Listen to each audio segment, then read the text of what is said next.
हमारे साथ हमारे एनालिस्ट आदरणीय श्रीमती पंकज माला शर्मा जी जुड़ चुके हैं।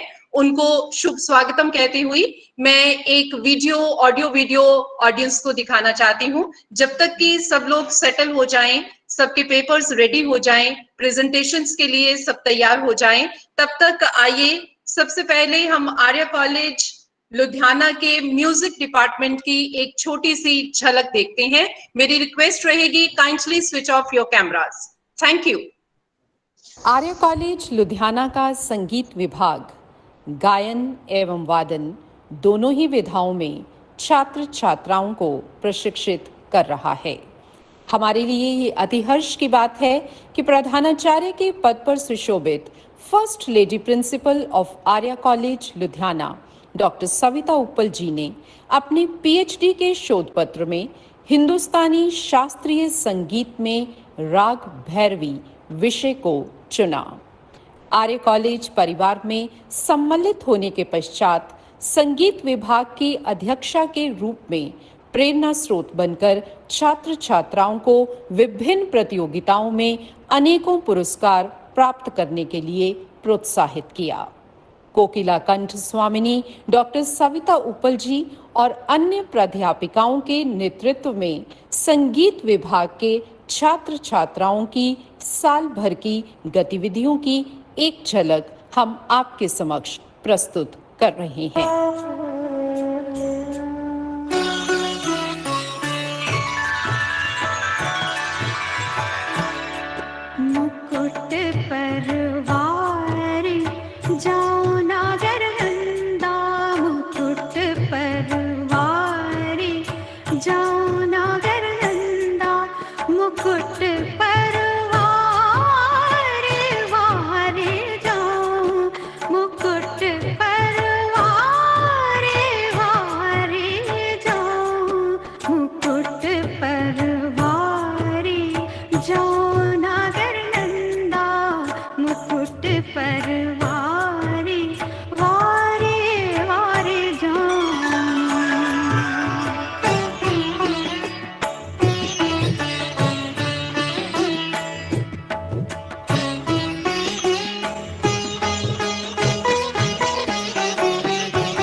नमस्कार।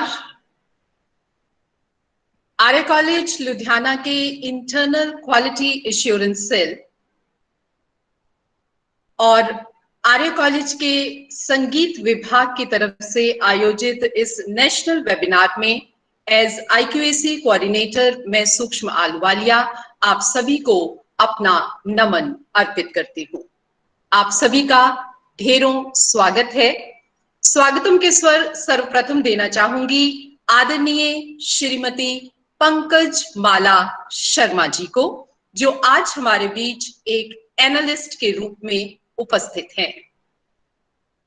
Ladies and gentlemen, we all know about this great personality.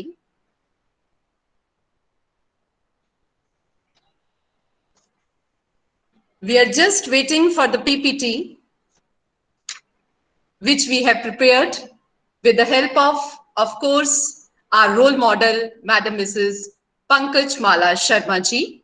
As I was telling you, ladies and gentlemen, she is Professor and ex-chairperson, Department of Music, Punjab University, Chandigarh, and also she is ex-dean, Faculty of Design and Fine Arts, Punjab University, Chandigarh. She has done her MA in Music Instrumental, Sitar, and also done her MA in Sanskrit. Yes, that is true. She has a teaching experience of more than 30 years to her credit, and during her career, she has been a supervisor for both MPhil and PhD research scholars. It is a matter of great pride that under her supervision, 62 students have been awarded MPhil degrees and 29 have received PhD degrees. That is a great job which she has done. हमारे madam ने सितार की practical training सुश्री चंद्रकांता जी, जो कि पंडित उमाशंकर मिश्रा और पंडित बिमलकांत राय चौधरी जी की शिष्या रही हैं, उनसे प्राप्त की है, जबकि म्यूजिक वोकल की ट्रेनिंग पंकज माला जी ने आदरणीय डॉक्टर सुधा रानी शर्मा जी से ग्रहण की है।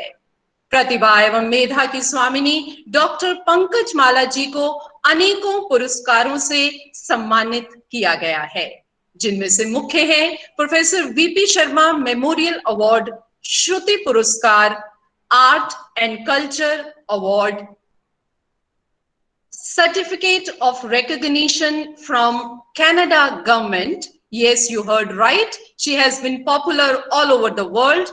Acharya Brihaspati Sangeet Seva Samman, Bharat Jyoti Award. There is a long list. Sangeet Vidushi Award आदि। अगर मैं इन सब की चर्चा करने लगूं तो यकीनन शाम हो जाएगी, लेकिन हम इन सब को के बाद में उनको सुनना भी चाहते हैं, इसलिए बस इतना कहना चाहूंगी कि वेदों की सशक्त प्रवक्ता के रूप में जनमानस के मन को रोशन करने के निरंतर प्रयास में संलग्न रहने वाली आदरणीय श्रीमती पंकज माला शर्मा जी को मैं ढेरों शुभकामनाएं देती हुई एक बार फिर से अपना नमन अर्पित करती हूं। मैडम, आपका आर्य कॉलेज के इस नेशनल वेबिनार में ढेरों स्वागत है, लेकिन विधिवत रूप से स्वागतम के स्वर देने के लिए मैं निवेदन कर रही हूं first lady principal of Arya college आदरणीय Shrimati doctor Savita Uppal ji, madam principal. धन्यवाद सूक्ष्म जी।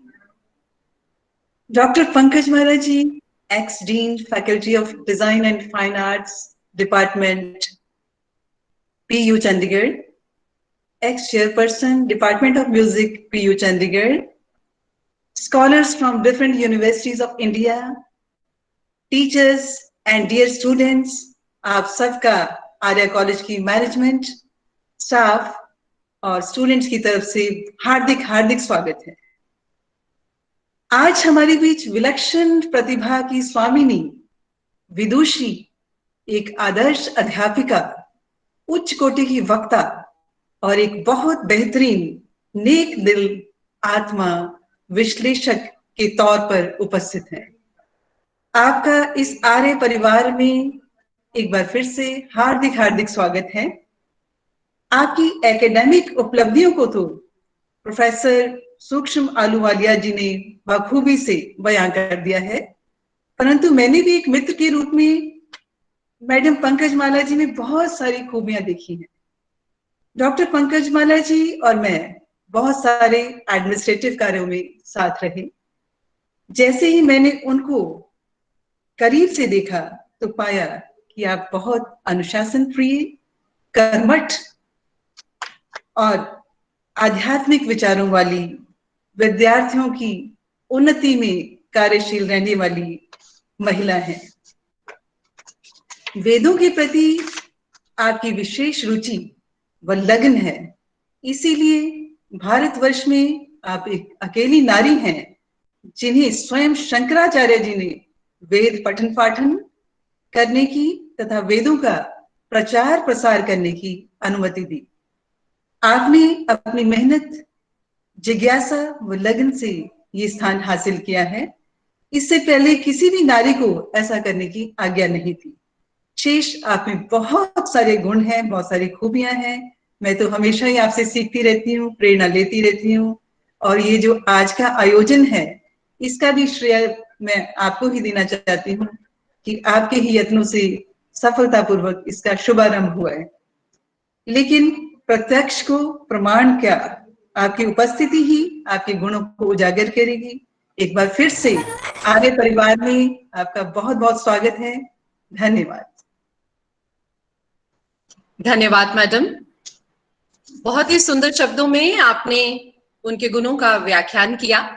सच में ये जब वर्चुअल प्रोग्राम्स हम लोग करते हैं तो सबसे ज्यादा कमी मुझे लगती है कि वो जो प्यार और वो जो मिलना होता है वो उस सबसे हम वंचित रह जाते हैं।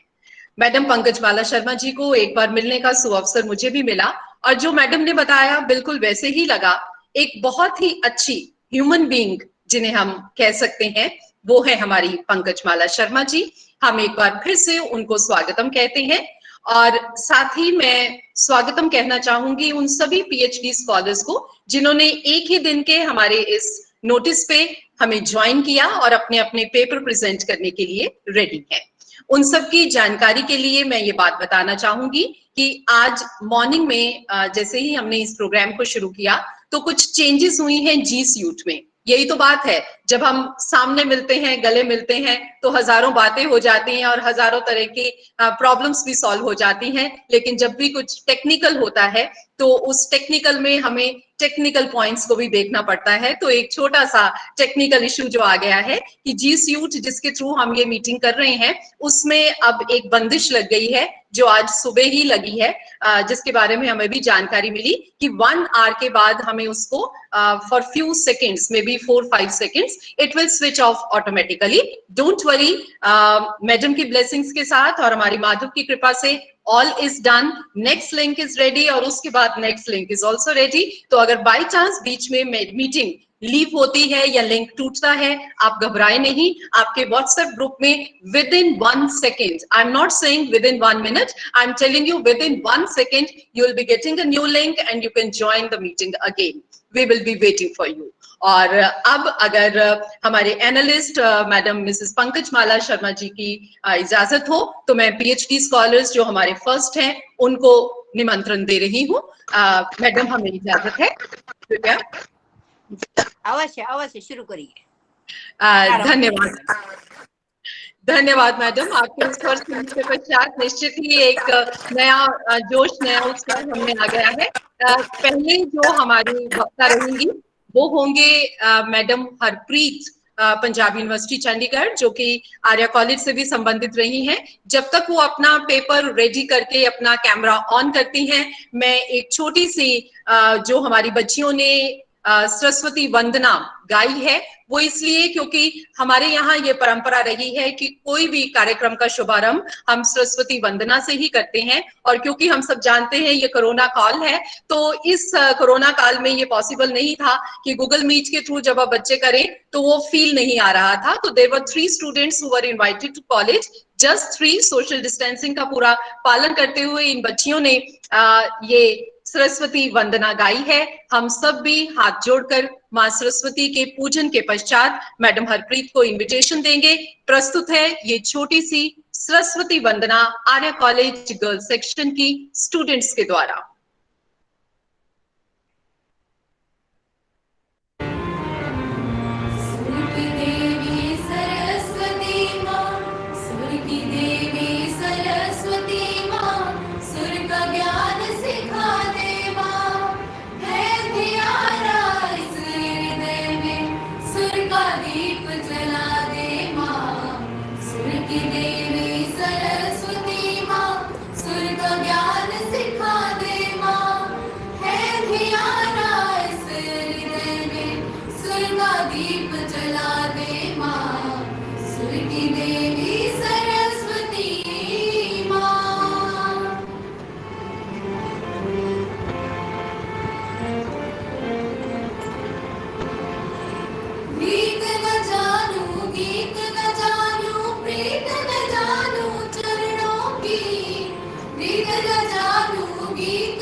धन्यवाद। अब मैं निमंत्रण दे रही हूं मैडम हरप्रीत कौर को। आप सभी पीएचडी स्कॉलर से ये रिक्वेस्ट रहेगी कि आपके लिए जो रूल्स एंड रेगुलेशंस बताए गए हैं, that is your paper presentation should be up to 5 minutes. Kindly उसका हम ध्यान रखेंगे।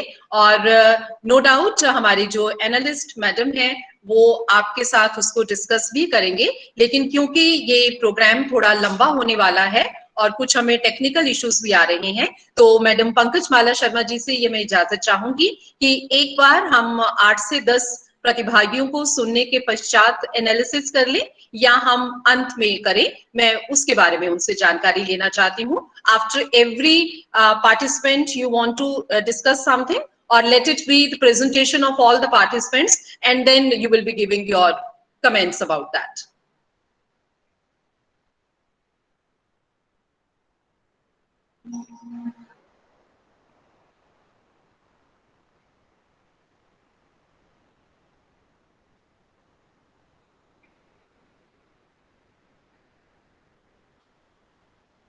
नहीं तो बात it depends. जी हेलो जी जी मैम, जी मैम, हेलो हाँ जी हेलो मैम, मैं सुन पा रही हूँ आपको। जी हेलो। मैम, मैं सुन पा रही हूँ जी। हाँ हाँ, अगर बीच में जरूरी हो, जी जी हाँ अगर बीच में जरूरी, यस, जी ma'am, if it is needed तो बीच में कहेंगे, नहीं तो जी एंड में जी कहेंगे। जिसका बीच में जरूरी हुआ कुछ दिशा निर्देश के लिए जरूर जी कहेंगे, नहीं जी तो जी अंत में जी कहेंगे। जी ठीक जी मैम, है, let all the speakers to speak nicely. right. Thank you, ma'am. Thank you very much. With your blessings, let's start the first presentation. मैं मैडम हरप्रीत से निवेदन करूंगी कि वे अपना सब्जेक्ट इंट्रोड्यूस करें और फिर उसके बारे में बताएं। Other PhD scholars, kindly switch off your camera.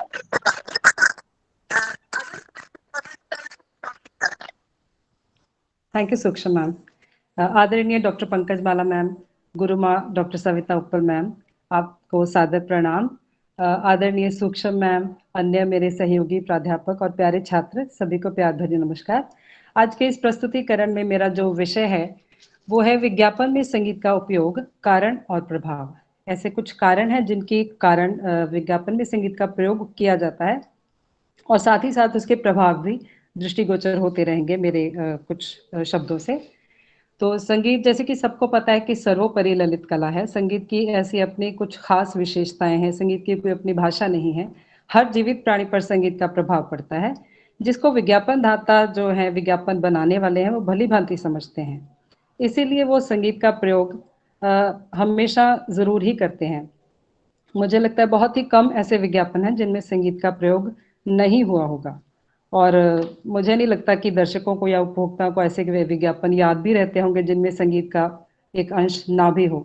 किसी भी प्रकार में हो संगीत, जैसे कि पृष्ठभूमि में हो सकता है, बैकग्राउंड म्यूजिक जिसे हम कहते हैं, जिंगल्स के रूप में हो सकता है, या फिर किसी लोकप्रिय गाने को बखूबी उसी तरह से हूबहू भी प्रयोग किया जाता है कई बार। और कई बार उसकी पैरोडी जैसे बनाते हैं, बोल चेंज करके, उसके बोल बदल कर, और धुन वही रहती है। इस तरह से भी इसको प्रयोग किया जाता है।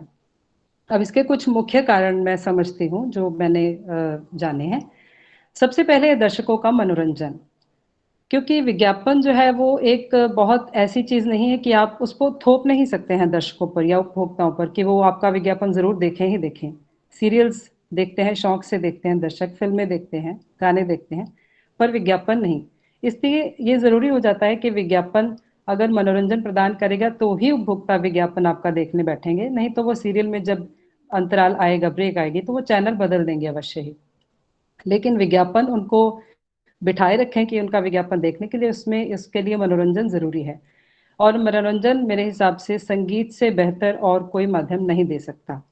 तो विज्ञापन को संगीत से अधिक आकर्षक, रोचक और जीवंत बनाया जाता है। और इसी से विज्ञापन का जो उपभोक्ता का जो मूड है वो भी खुश रहता है और सकारात्मक रहता है। उस उत्पाद के प्रति भी उनकी जो प्रतिक्रिया है वो बहुत ही सकारात्मक रहेगी इस वजह से। तो यही जो मुख्य प्रभाव है सबसे पहले विज्ञापन का, क्योंकि बाकी कारण बाद में आएंगे। अगर विज्ञापन मनोरंजक नहीं होगा, आपको आनंद नहीं देगा, अच्छा नहीं लगेगा, तो उपभोक्ता या दर्शक कभी भी उस विज्ञापन को देखना पसंद नहीं करेंगे।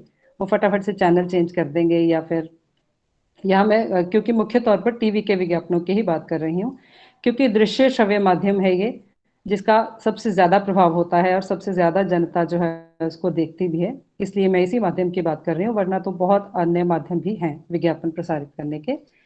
और विज्ञापन की वजह से ही उत्पाद की जो छवि है वो आकर्षक और सुंदर प्रतीत होती है संगीत के उपयोग के कारण। इसी प्रकार इसका अगला मुख्य कारण है निरंतरता, यानी कंटिन्यूटी। विज्ञापन में जितनी भी छवियों या तस्वीरों या शब्दों का जो क्रम रहता है, उसको एक क्रम में बांधने का काम जो है, वो आपस में बांधने का काम संगीत बखूबी करता है। संगीत ही विज्ञापन में आए जो नाटकीय क्षण होते हैं उनको मुख्य आकर्षण बनाकर दर्शकों के समक्ष प्रस्तुत करने में सक्षम है। उत्पाद के गुणों को जब गाकर बताया जाता है, उत्पाद की जानकारी गाकर जब दी जाती है, जैसे कि हमें गाने याद रहते हैं, उसी प्रकार उत्पाद के गुण जो है वो भी याद रहते हैं। जब हम कुछ खरीदारी करने जाते हैं तो सबसे पहले वही उत्पाद हमें एकदम से दिख जाते हैं और दिमाग में आते हैं जिनका हमने विज्ञापन देखा होता है, विज्ञापन याद रहते हैं। इसी प्रकार इसी की ओर मैं आगे आ रही हूँ। जैसे कि इसका अगला कारण है ब्रांड की दीर्घकालीन स्मृति, जिसे ब्रांड रिकॉल कहा जाता है। जिसके कारण ही ब्रांड जो है वो, सबसे पहले तो ब्रांड किसको कहते हैं? ब्रांड मतलब किसी उत्पाद की वैश्विक पहचान को कहते हैं। और ब्रांड में संगीत का उपयोग है, विज्ञापन में संगीत का जो उपयोग है, उसकी वजह से ही ब्रांड की रिकॉल जो है, यानी उसकी स्मृति उपभोक्ता के चेतन में लंबे समय तक बनी रहती है। आज भी अगर आप याद करें तो बहुत सारे ऐसे विज्ञापन हैं, बहुत सारे ऐसे जिंगल्स हैं जो आपने शायद बचपन में भी सुने होंगे, लेकिन अभी तक आपको याद हैं वो।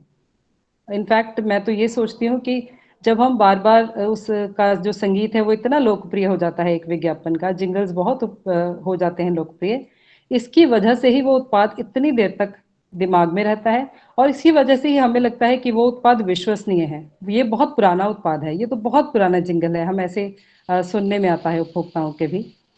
तो किसी भी प्रकार से संगीत का प्रयोग हो, लेकिन मुझे लगता है 99% विज्ञापनों में संगीत का प्रयोग अवश्य ही होता है।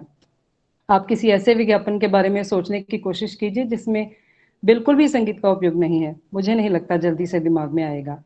या अगर ऐसा कोई विज्ञापन आ भी जाए, जैसे आजकल आयोडेक्स का विज्ञापन आता है, वो डॉक्टर बैठे सिर्फ उनके बारे में चर्चा कर रहे हैं कि ऐसे दर्द होता है, ऐसे त्वचा पर काम करते हैं जो ऑइंटमेंट्स हैं, लेकिन उनको सुनने का मन ही नहीं करता क्योंकि पीछे कुछ बैकग्राउंड में कुछ चल ही नहीं रहा है। और सबसे जैसे कि आज की उदाहरण ही ले लीजिए, इस प्रस्तुतिकरण के शुरू होने से पहले इतनी देर तक हमने प्रतीक्षा की, लेकिन हम बड़े आराम से प्रतीक्षा कर पाए क्योंकि संगीत हमारे साथ था। सबसे पहले भी भजन हमारा चलता रहा, उसके बाद जो मैम ने हमारे डिपार्टमेंट की जो गतिविधियां दिखाई तो उसमें भी संगीत था, तो उसी ने हमें बांधे रखा, इसी वजह से हम बैठ पाए इतनी देर तक और देख पाए। तो सबसे बड़ा ये जो प्रभाव है ब्रांड की रिकॉल या दीर्घकालीन स्मृति, उत्पाद का दिमाग में रहना, वो सिर्फ और सिर्फ संगीत के कारण ही बना रहता है। उसके बाद है सरलता एवं स्पष्टता। संगीत के ही माध्यम से जो विज्ञापन है अपने सरलतम और स्पष्टतम रूप में अपने आप को अभिव्यक्त कर पाता है। किसी भी संदेश को संगीत के रूप से बहुत ही आराम से दर्शकों तक पहुंचाया जाता है, एक बहुत ही सरल माध्यम से। उत्पाद की जानकारी जो है वो बहुत ही सरल शब्दों में संगीत जो है विज्ञापन के द्वारा, कोई भी संदेश है, कोई योजना है या किसी उत्पाद की जानकारी है, उसके गुणगान है, वो संगीत के द्वारा ही बेहतर माध्यम से और सरल और स्पष्ट माध्यम से हमें समझ में आ जाता है और हम तक पहुंचता है। उसके बाद है लक्षित समूह, क्योंकि बहुत सारे विज्ञापन ऐसे होते हैं जो हर चीज़ के लिए नहीं बने हैं। जैसे कि कुछ उत्पाद ऐसे हैं जो खासकर बच्चों के लिए बनाए गए हैं, या कुछ उत्पाद हैं जो खासकर नौजवानों के लिए हैं। तो उनको समूह को लक्षित करने के लिए, क्योंकि जो हमारा संगीत है उसमें गायन, वादन, नृत्य तीनों ही आते हैं, और ऊपर से फिर गायन में भी और वादन में भी, सब में विभिन्न शैलियां भी उपस्थित हैं। तो हम विभिन्न शैलियों के द्वारा अलग अलग समूह को लक्षित भी कर सकते हैं। जैसे कि जब बच्चों के लिए विज्ञापन बनते हैं तो उस तरह का संगीत प्रयोग किया जाता है विज्ञापन में, और उसमें गायक भी बच्चों को ही दिखाया जाता है ताकि वो बच्चों को ध्यान केंद्रित करें बच्चों का। और इसी प्रकार जब जैसे रैप म्यूजिक है जो नौजवानों के लिए, या ज्यादा ऊर्जा वाला संगीत जो है वो ऐसे नौजवानों के जो उत्पाद हैं उनके लिए प्रयोग किया जाता है। तो लक्षित समूह यानी किसी समूह को लक्षित करने के लिए विज्ञापन में विज्ञापित उत्पाद के लिए तब भी संगीत जो है वो बहुत ही बेहतरीन तरीके से काम करता है। तो कहने का अर्थ यही है कि जो विज्ञापन है वो जन संप्रेषण का, जनता तक अपनी बात पहुंचाने का सबसे सरल और सबसे अच्छा माध्यम है। आजकल विज्ञापन के बिना तो कोई चीज बेचना तो चलो दूर की बात, खरीदना भी आजकल मुश्किल है विज्ञापन के बिना। आजकल तो खरीदने के लिए भी प्रयोग किया जाता है। और जो संगीत है वो भावाभिव्यक्ति का सबसे अच्छा माध्यम है, सबसे सरल, क्योंकि इसकी कोई भाषा ही नहीं है। हम संगीत के द्वारा क्योंकि भाव अभिव्यक्त होते हैं तो बिना भाषा के भी, बिना शब्दों के भी हम उसको समझ पाते हैं। तो इसलिए जब संगीत और विज्ञापन जब मिल जाते हैं तो सोने पे सुहागा हो जाता है। विज्ञापन जन संप्रेषण के लिए सर्वश्रेष्ठ और भाव अभिव्यक्ति के लिए संगीत सर्वश्रेष्ठ।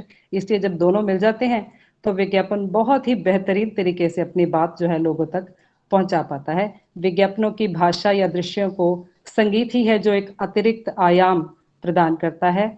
उसके द्वारा उपभोक्ता का ध्यान आकर्षित करता है, इच्छित व्यवहार बनाने में मदद करता है। तो मतलब उत्पाद के प्रति सकारात्मक दृष्टिकोण बनाने में संगीत बहुत ही सहायक है। धन्यवाद मैम। धन्यवाद हरप्रीत। मुझे विषय की ज्यादा जानकारी नहीं है, मैडम से सुनना चाहेंगे तो वो कहेंगे, but it was very interesting. जी। या दिस वाज वेरी इंटरेस्टिंग। बहुत अच्छा टॉपिक है इनका। इन्होंने एक आध बार पहले भी कुछ दूसरे टॉपिक पे प्रेजेंटेशन किया था, that was liked by one and all. बहुत अच्छा है। अब तो आपका सबमिट होने वाला होगा। हाँ जी मैम, आपकी दया से। Congratulations to you and your guide, Madam Savita. Yes ma'am, हमारे गुरु मेरे सब कुछ। नहीं, बहुत अच्छा, बहुत अच्छा। Thank you ma'am, Next. Thank you so much. Thank you ma'am. धन्यवाद। अपने second speaker of the day के पीएचडी स्कॉलर हैं मैडम रीमा शर्मा, मेरी लिस्ट में उनका नाम है। Another very bright student of doctor Savita Utpal ji. आपका ढेरों स्वागत है मैडम। काइंडली अपनी प्रेजेंटेशन शुरू कीजिए। इसी बीच बस ये कहना चाहूंगी कि कुछ डिस्टर्बेंस हो रही है। There is a person with the entry Ravindra Nagar. उनसे मेरी रिक्वेस्ट रहेगी कि आप क्योंकि पीएचडी स्कॉलर हैं तो इतनी सी जानकारी आपके पास होनी चाहिए कि आपको अपना कैमरा ऑफ रखना है। तो अगर अब आपका कैमरा किसी का भी गलती से भी ऑन होगा तो I am sorry for the smooth conduct of this GCUH meeting, हमें उसको रिमूव करना पड़ेगा। केवल हमारे analyst madam Mrs Pankaj Mala Sharma ji, हमारे प्रिंसिपल और वो पीएचडी स्कॉलर जो बोलने जा रहे हैं, केवल उन्हीं का कैमरा ऑन होगा। Thank you. Welcome madam Reema, kindly start your presentation. Thank you Sukshu ma'am. नमस्कार सभी को। सबसे पहले आदरणीय डॉक्टर सविता उत्पल मैम, मेरे गुरु माँ, उनको नमस्कार, उनको प्रणाम, उनकी चरण वंदना करती हूँ मैं। और आज के जो एनालिस्ट हैं professor doctor Pankaj Mala Sharma ma'am, आपको भी सादर प्रणाम मैम। और सुक्षु मैम, आपको बहुत बहुत नमस्कार, प्रणाम। मेरा जो आज का विषय है वो है चित्रपट की ठुमरियों की स्वर रचना। उस पे थोड़ा सा मैडम मैं लूंगी बीच में। हाँ जी मैम। काइंडली आदरणीय पंकज माला शर्मा जी से निवेदन रहेगा कि वो अगर म्यूट कर ले तो रीमा जी को हम बाकियों को अच्छे से सुन पाएंगे। Sorry for interruption madam, I am sorry. It's okay ma'am. Reema ma'am, kindly start. Thank you ma'am. तो चित्रपट में ठुमरियों का प्रयोग, पहले थोड़े से बात कर ले ठुमरी के बारे में। ठुमरी जो है एक बहुत ही सौंदर्यपूर्ण, लालित्यपूर्ण, रसात्मक, श्रृंगार रस प्रधान, एक लोकप्रिय उपशास्त्रीय संगीत की एक लोकप्रिय गायन विधा है जो शुरू से ही कथक नृत्य के साथ प्रस्तुत की जाती रही है। और इसका जो गायन है वो जो प्रारंभिक दौर में, जब से ये ठुमरी का प्रचलन रहा है, तो वेश्याओं द्वारा किया जाता था, या जो संगीत व्यवसायिनी होती थी वो इसका गायन करती थी। तो धीरे धीरे जैसे अंग्रेजों का शासन आया तो 20वीं शताब्दी में उन्होंने नच मूवमेंट जो चलाई, उससे इनकी अगेंस्ट विरोध शुरू हो गया। तो इनका जो गायन है वो एक तरह से वो रोक दिया गया कि ये नृत्य के साथ इसको नहीं प्रस्तुत करेंगी, तो इसके लिए इसका विरोध किया गया। तो इस वजह से वो उनको अपनी रोजी रोटी कमाने के लिए और अपनी जो है आगे जीवन यापन के लिए उनको रंगमंच या चित्रपट की ओर आगे होना पड़ा। तो उन्होंने इस तरह से चित्रपट में उनका आगमन हुआ। तो ये मुख्य कारण जो है, मुझे जो समझ में आता है कि चित्रपट में ठुमरियों का प्रयोग किस तरह से शुरू हुआ। तो जो कि ठुमरियां ही नहीं, इवन जो गीत भी रहे हैं, चित्रपट का संगीत रहा है, उस पर भी ठुमरी गायन विधा का प्रभाव प्रारंभ से ही रहा है। तो क्योंकि जो प्रारंभिक दौर के सिनेमा की जो प्रारंभिक दौर की जो नायिकाएं होती थी वो क्योंकि उनको खुद को ही गाना होता था, पार्श्व संगीत का तब प्रचलन नहीं था, तब कोई व्यवस्था नहीं थी, तो उन्होंने खुद ही गाना होता था, खुद ही उस पर अभिनय करना होता था। तो इसलिए जो भी अभिनेत्रियां या अभिनेता जो होते थे चित्रपट के, तो उनको इसी हिसाब से रखा जाता था कि जिनको गाना आता हो, गीत संगीत का ज्ञान हो, जो नृत्य कर सकते हो। तो इसलिए जो ये ठुमरी गायिकाएं होती थी तो इनको ज़्यादा वो प्रेफरेंस दी गई, तो उनको रखा गया। तो इस तरह से, और जो हमारे संगीत निर्देशक भी थे वो भी क्योंकि संगीत, शास्त्रीय संगीत के अच्छे गुणी विद्वान पंडित थे, उन्होंने घरानेदार संगीत सीखा हुआ था, तो उन्होंने अपने संगीत में जो है शास्त्रीय संगीत का तो रहा ही है प्रयोग, शुरू से ही रागों पर आधारित रहा है, तो ठुमरी का इस तरह से ये प्रयोग शुरू हुआ। अब ठुमरियों की जो रचना है चित्रपट संगीत में वो कैसी रही है?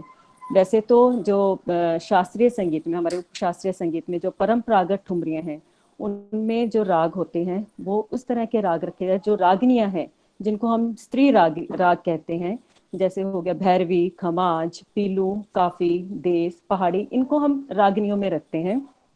तो इनके ऊपर अधिकतर ठुमरियों की रचना की जाती है। तो चित्रपट में भी कुछ ऐसा ही रहा है, जो गीत या चित्रपट की ठुमरियां जो रची गई हैं, तो वो अधिकतर इन्हीं रागों में रची गई हैं। वैसे देखा जाए तो चित्रपट संगीत में जो है लगभग जो 2017 तक, 2017 तक जो गीत संगीत हमारा रचा गया है चित्रपट का, उसमें डॉक्टर KL पांडे बताते हैं कि 17,000 जो है रागों का, जो 17,000 गीतों में 174 रागों का प्रयोग किया गया है, चाहे वो आंशिक है चाहे पूर्ण रूप से है। और इन्हीं रागों में से ठुमरी के लिए भी रागों का प्रयोग किया गया है, चाहे वो आंशिक रूप से किया गया है या उसका मिश्रित प्रयोग किया गया है या शुद्ध रूप से प्रयोग किया गया है। तो ये इस तरह से ठुमरियों की, चित्रपट की ठुमरियों की रचना की गई है। तो इसमें जो ठुमरियों की रचना जो की गई है इन रागों में, अधिकतर जो है मिश्र रूप में करी गई है। उसमें या तो जो मेन जो राग है, जो मुख्य राग है, मूल राग है, उसको उसका मिश्रित स्वरूप में प्रयोग किया गया है, जैसे हम परंपरागत ठुमरियों में करते हैं, या फिर उसमें अन्य रागों का मिश्रण भी किया गया है। तो इस प्रकार से जो मुख्य तौर पे जिन रागों में अधिक ठुमरियां मिलती हैं वो है पीलू, खमाज, भैरवी और काफी। इन रागों में सबसे जो है अधिक ठुमरियां प्राप्त होती हैं चित्रपट संगीत की। इनके अलावा जो है कुछ ऐसे राग भी हैं जो ख्याल गायन शैली के लिए प्रयुक्त किए जाते हैं और उनका रूप जो है, स्वरूप जो है वो शुद्ध रखा जाता है। तो ऐसे कुछ गीत भी हैं या ऐसी कुछ ठुमरियां भी हैं जिनमें जो राग का स्वरूप है वो शुद्ध भी रखा गया है। जैसे परिवार चित्रपट का है, जा तो से नाही बोलूं कन्हैया, तो ये राग हंस ध्वनि में है और ये नृत्य भाव की ठुमरी है। इसके साथ कथक नृत्य प्रस्तुत किया गया है, इसमें कवित का प्रयोग भी किया गया और साथ में वो नृत्य प्रस्तुत करते हुए इसको गाया गया है। तो पंजाबी ठेका में इसको साथ में जो है ताल जो है बजाई गई है। तो इसमें जो है राग हंस ध्वनि का शुद्ध रूप ही रखा गया है, इसमें कोई और राग की छाया नहीं दिखाई देती। ऐसे चित्रलेखा है 1964 में जो आया था चित्रपट, उसमें काहे तरसाए जियरा, ये बड़ा ही लोकप्रिय गीत है। तो ये राग कलावती में स्वरबद्ध किया गया है, इसमें किसी अन्य राग की छाया नहीं दिखाई गई है। तो कहने का तात्पर्य यह है कि अधिकतर जो ठुमरियां हैं उसमें रागों का मिश्रण किया गया है। बहुत कम ऐसी ठुमरियां हैं जिन पर किसी राग की छाया नहीं दिखाई गई है, तो वो उसमें शुद्ध रूप में ही उसको प्रयोग किया गया है। वैसे तो शुद्धता तो ठुमरी का वो नियम नहीं है, शुद्धता नहीं इसमें कायम रखते, इसमें रागों के जो नियम है उसको शिथिल करके गाया जाता है। यानी उसमें छूट रहती है एक गायक को किसी अन्य राग की छाया दिखाने की, किसी अन्य राग के स्वरों का आविर्भाव करने की, जिससे ताकि वो अपनी गायकी को और सौंदर्य प्रदान कर सके। तो इसी प्रकार से संगीत निर्देशक जो हमारे रहे हैं उन्होंने भी ऐसे ही ठुमरियों की रचना करी है, उसमें रागों को ये स्वतंत्र रखा है। तो जो मुख्य रूप से है, सबसे पहला राग खमाज है जिसमें अधिक ठुमरियां, सबसे जो अधिक ठुमरियां प्राप्त होती है। तो इसमें जो है सबसे पहली ठुमरी जो हमें, सबसे प्राचीन जो ठुमरी प्राप्त हुई है, क्योंकि शुरू का एक और बात मैं बताना चाहूंगी कि जो प्रारंभिक दौर के जो चित्रपट हुए हैं उनका सबका जो है लिखित तो कुछ ना कुछ काफी मिल जाता है, हमें सामग्री मिल जाती है, बट उनके रिकॉर्ड्स जो हैं, उनकी रिकॉर्डिंग सब गीतों की नहीं अवेलेबल है। तो जिन जो बिल्कुल पुराने जो मिलते हैं गीत, जहाँ चित्रपटों के जो गीत प्राप्त होते हैं, उनके आधार पर मैं आपको बता रही हूँ कि जो राग खमाज में जो सबसे जो पुरानी ठुमरी है वो है चित्रपट यास्मीन 1935 से। इसको रतन बाई जी ने गाया था, जरा धीरे से बोल कोई सुन ना ले। इसको बेगम अख्तर ने भी गाया हुआ है। तो ये उसी इसको राग खमाज में ही, निर्धारित राग में ही इसको प्रस्तुत किया गया। जो प्रारंभिक जो 30 और 40 के दशक की जो ठुमरियां हैं, ये वो उनको अधिकतर परंपरागत रूप में ही प्रस्तुत किया गया है, क्योंकि शायद उस समय जो लोगों का जो सुनने का जो ढंग था या जो उनका रुचि थी संगीत में, वो अधिकतर शास्त्रीय, उपशास्त्रीय या गजलों को सुनने में थी। तब तक अभी चित्रपट संगीत जो है ज्यादा वो विकसित नहीं हुआ था, तो लोगों के लिए जो लोकप्रिय संगीत था वो उपशास्त्रीय संगीत ही था या सुगम संगीत था। इसलिए जो अधिकतर जो प्रारंभिक दौर की जो ठुमरियां हैं या ठुमरी नुमा गीत हैं जो चित्रपटों में पाए गए हैं, तो वो उनको उनकी जो है वो स्वरूप है वो परंपरागत ही हमें मिलता है अधिकतर ठुमरियों का। तो ऐसे ही अगली जो है इसमें चित्रपट बांके सावरिया 1938 की है, उसमें बाली उमर लड़कियां। और चित्रपट शाहकार 1947 की है, लाज निभा दो श्याम। ऐसे करके ये राग खमाज की जो प्रारंभिक दौर की है। फिर धीरे धीरे बुड्ढा मिल गया चित्रपट है, उसकी बड़ी ही लोकप्रिय ठुमरी है आयो कहाँ से घनश्याम, आप सबने सुनी होगी। और जो वर्तमान समय की है गदर, गदर चित्रपट है 2002 में आया था, उसमें पंडित अजय चक्रवर्ती जी द्वारा गाई आन मिलो सजना ठुमरी है, वो भी काफी लोकप्रिय है। खोया खोया चांद चित्रपट है, उसमें श्रेया घोषाल द्वारा गाई गई ठुमरी है अब मान जाओ सांवरिया। ये भी एक काफी सुप्रसिद्ध ठुमरी है, परंपरागत ठुमरी है जिसको चित्रपट में प्रयोग किया गया है। और इसका थोड़ा सा स्वरूप थोड़े बीच में गारा जो है राग, उसका स्वर की छाया मिलती है। तो अगली जो है राग है हमारा भैरवी है। भैरवी राग ठुमरी के लिए बहुत प्रिय राग रहा है। तो इसमें जो है जो सबसे प्राचीन जो पुरानी ठुमरी जो मिलती है वो चंडीदास चित्रपट से है। तो ये इसमें है तड़पत बीते दिन रैन। और जब जो इसकी सबसे जो लोकप्रिय ठुमरी राग भैरवी में, जैसे आप सबने सुना ही होगा, बाबुल मोरा नैहर छूटो जाए, ये आम जो जनसाधारण जो संगीत प्रेमी हैं उनको भी इस ठुमरी के बारे में ज्ञान है, उन्होंने भी इसको सुना हुआ है। और देखो ये इसको लोकप्रिय बनाने का जो श्रेय है ये इस परंपरागत ठुमरी को वो चित्रपट संगीत को ही जाता है, क्योंकि उससे पहले आम जो जनसाधारण है, जो संगीत रसिक हैं, उन्होंने इस ठुमरी को नहीं सुना था, उनको इस बारे में नहीं पता था। पर ये चित्रपट संगीत ही है जिसके कारण ये जो ठुमरियां हैं आम जनसाधारण तक पहुंच पाई हैं। तो जो बाबुल मोरा नैहर छूटो जाए है, ये इतनी लोकप्रिय हुई कि इसका उसके बाद के जो है 3 और चित्रपटों में भी इसका प्रयोग हुआ।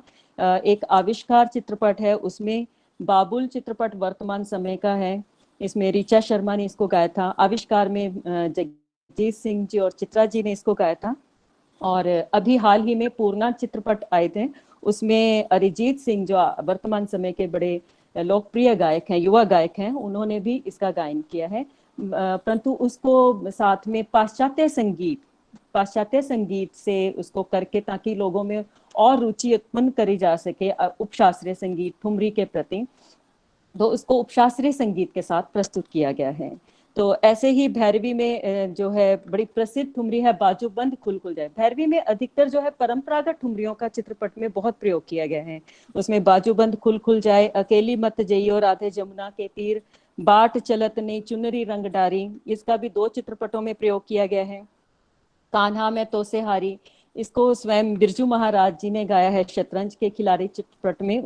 इसमें उन्होंने इसकी रचना भी स्वयं ही करी है। और ये बिंदादिन महाराज जी की रची हुई ठुमरी है।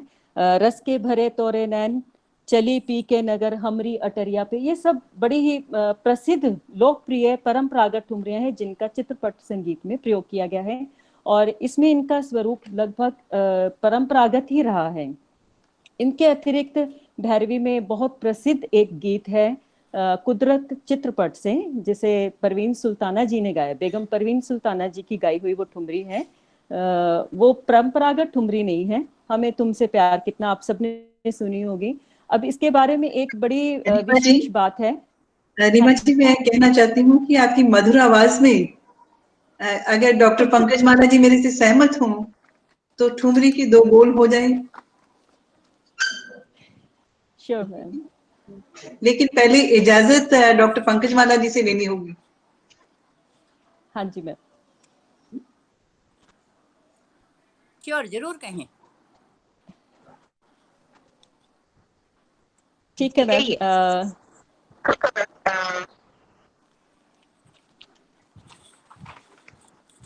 एक मिनट मैम, मैं तानपुरा ऑन कर लूं।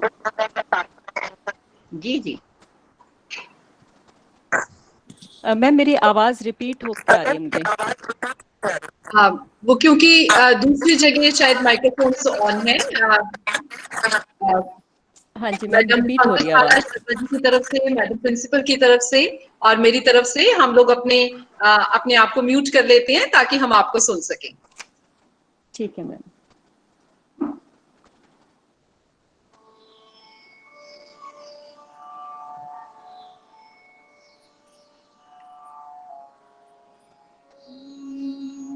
एक सेकंड में देखूं जरा मैं।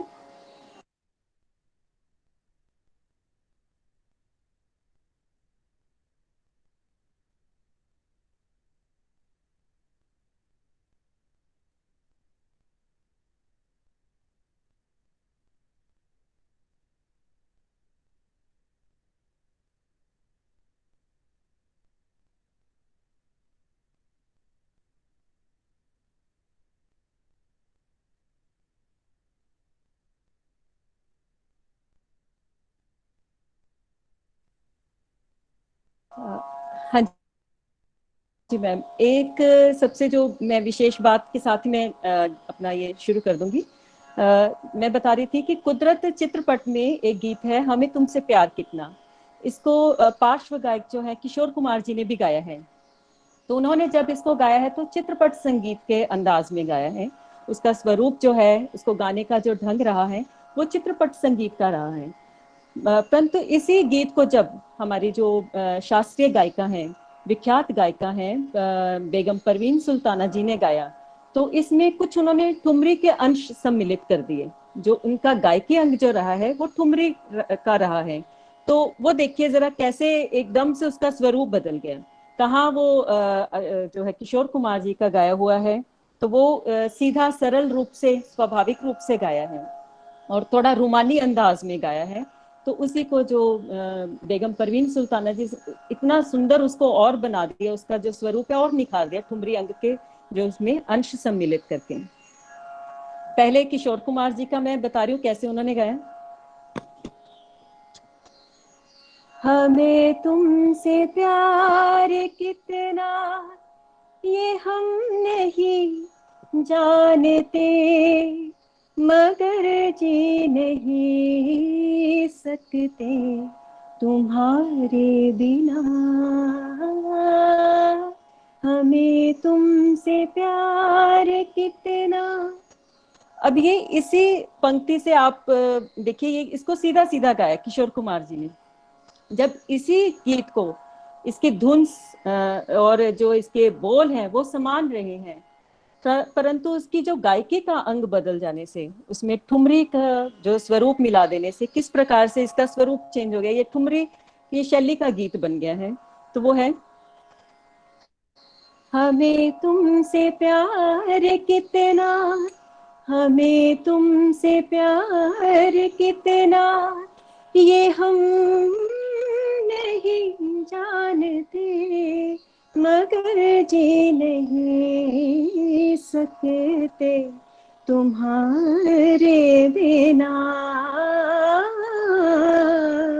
हमें तुमसे प्यार कितना ये हम नहीं जानते, मगर जी नहीं सकते तुम्हारे बिना। मैं तो सदा की तुम्हारी दीवानी, मैं तो सदा की तुम्हारी दीवानी। भूल गए सैया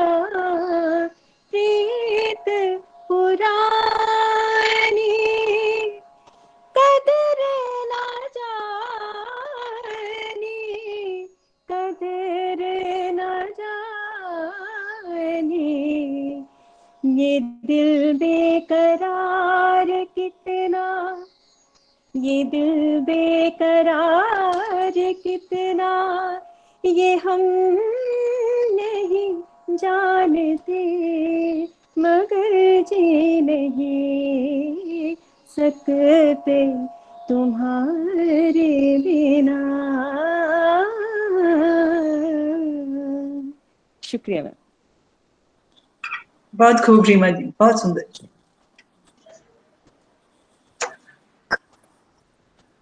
तो बहुत सुंदर। अब नेक्स्ट करिए। ये तो खैर टीचर फेलो हैं, बहुत ही प्रबुद्ध हैं।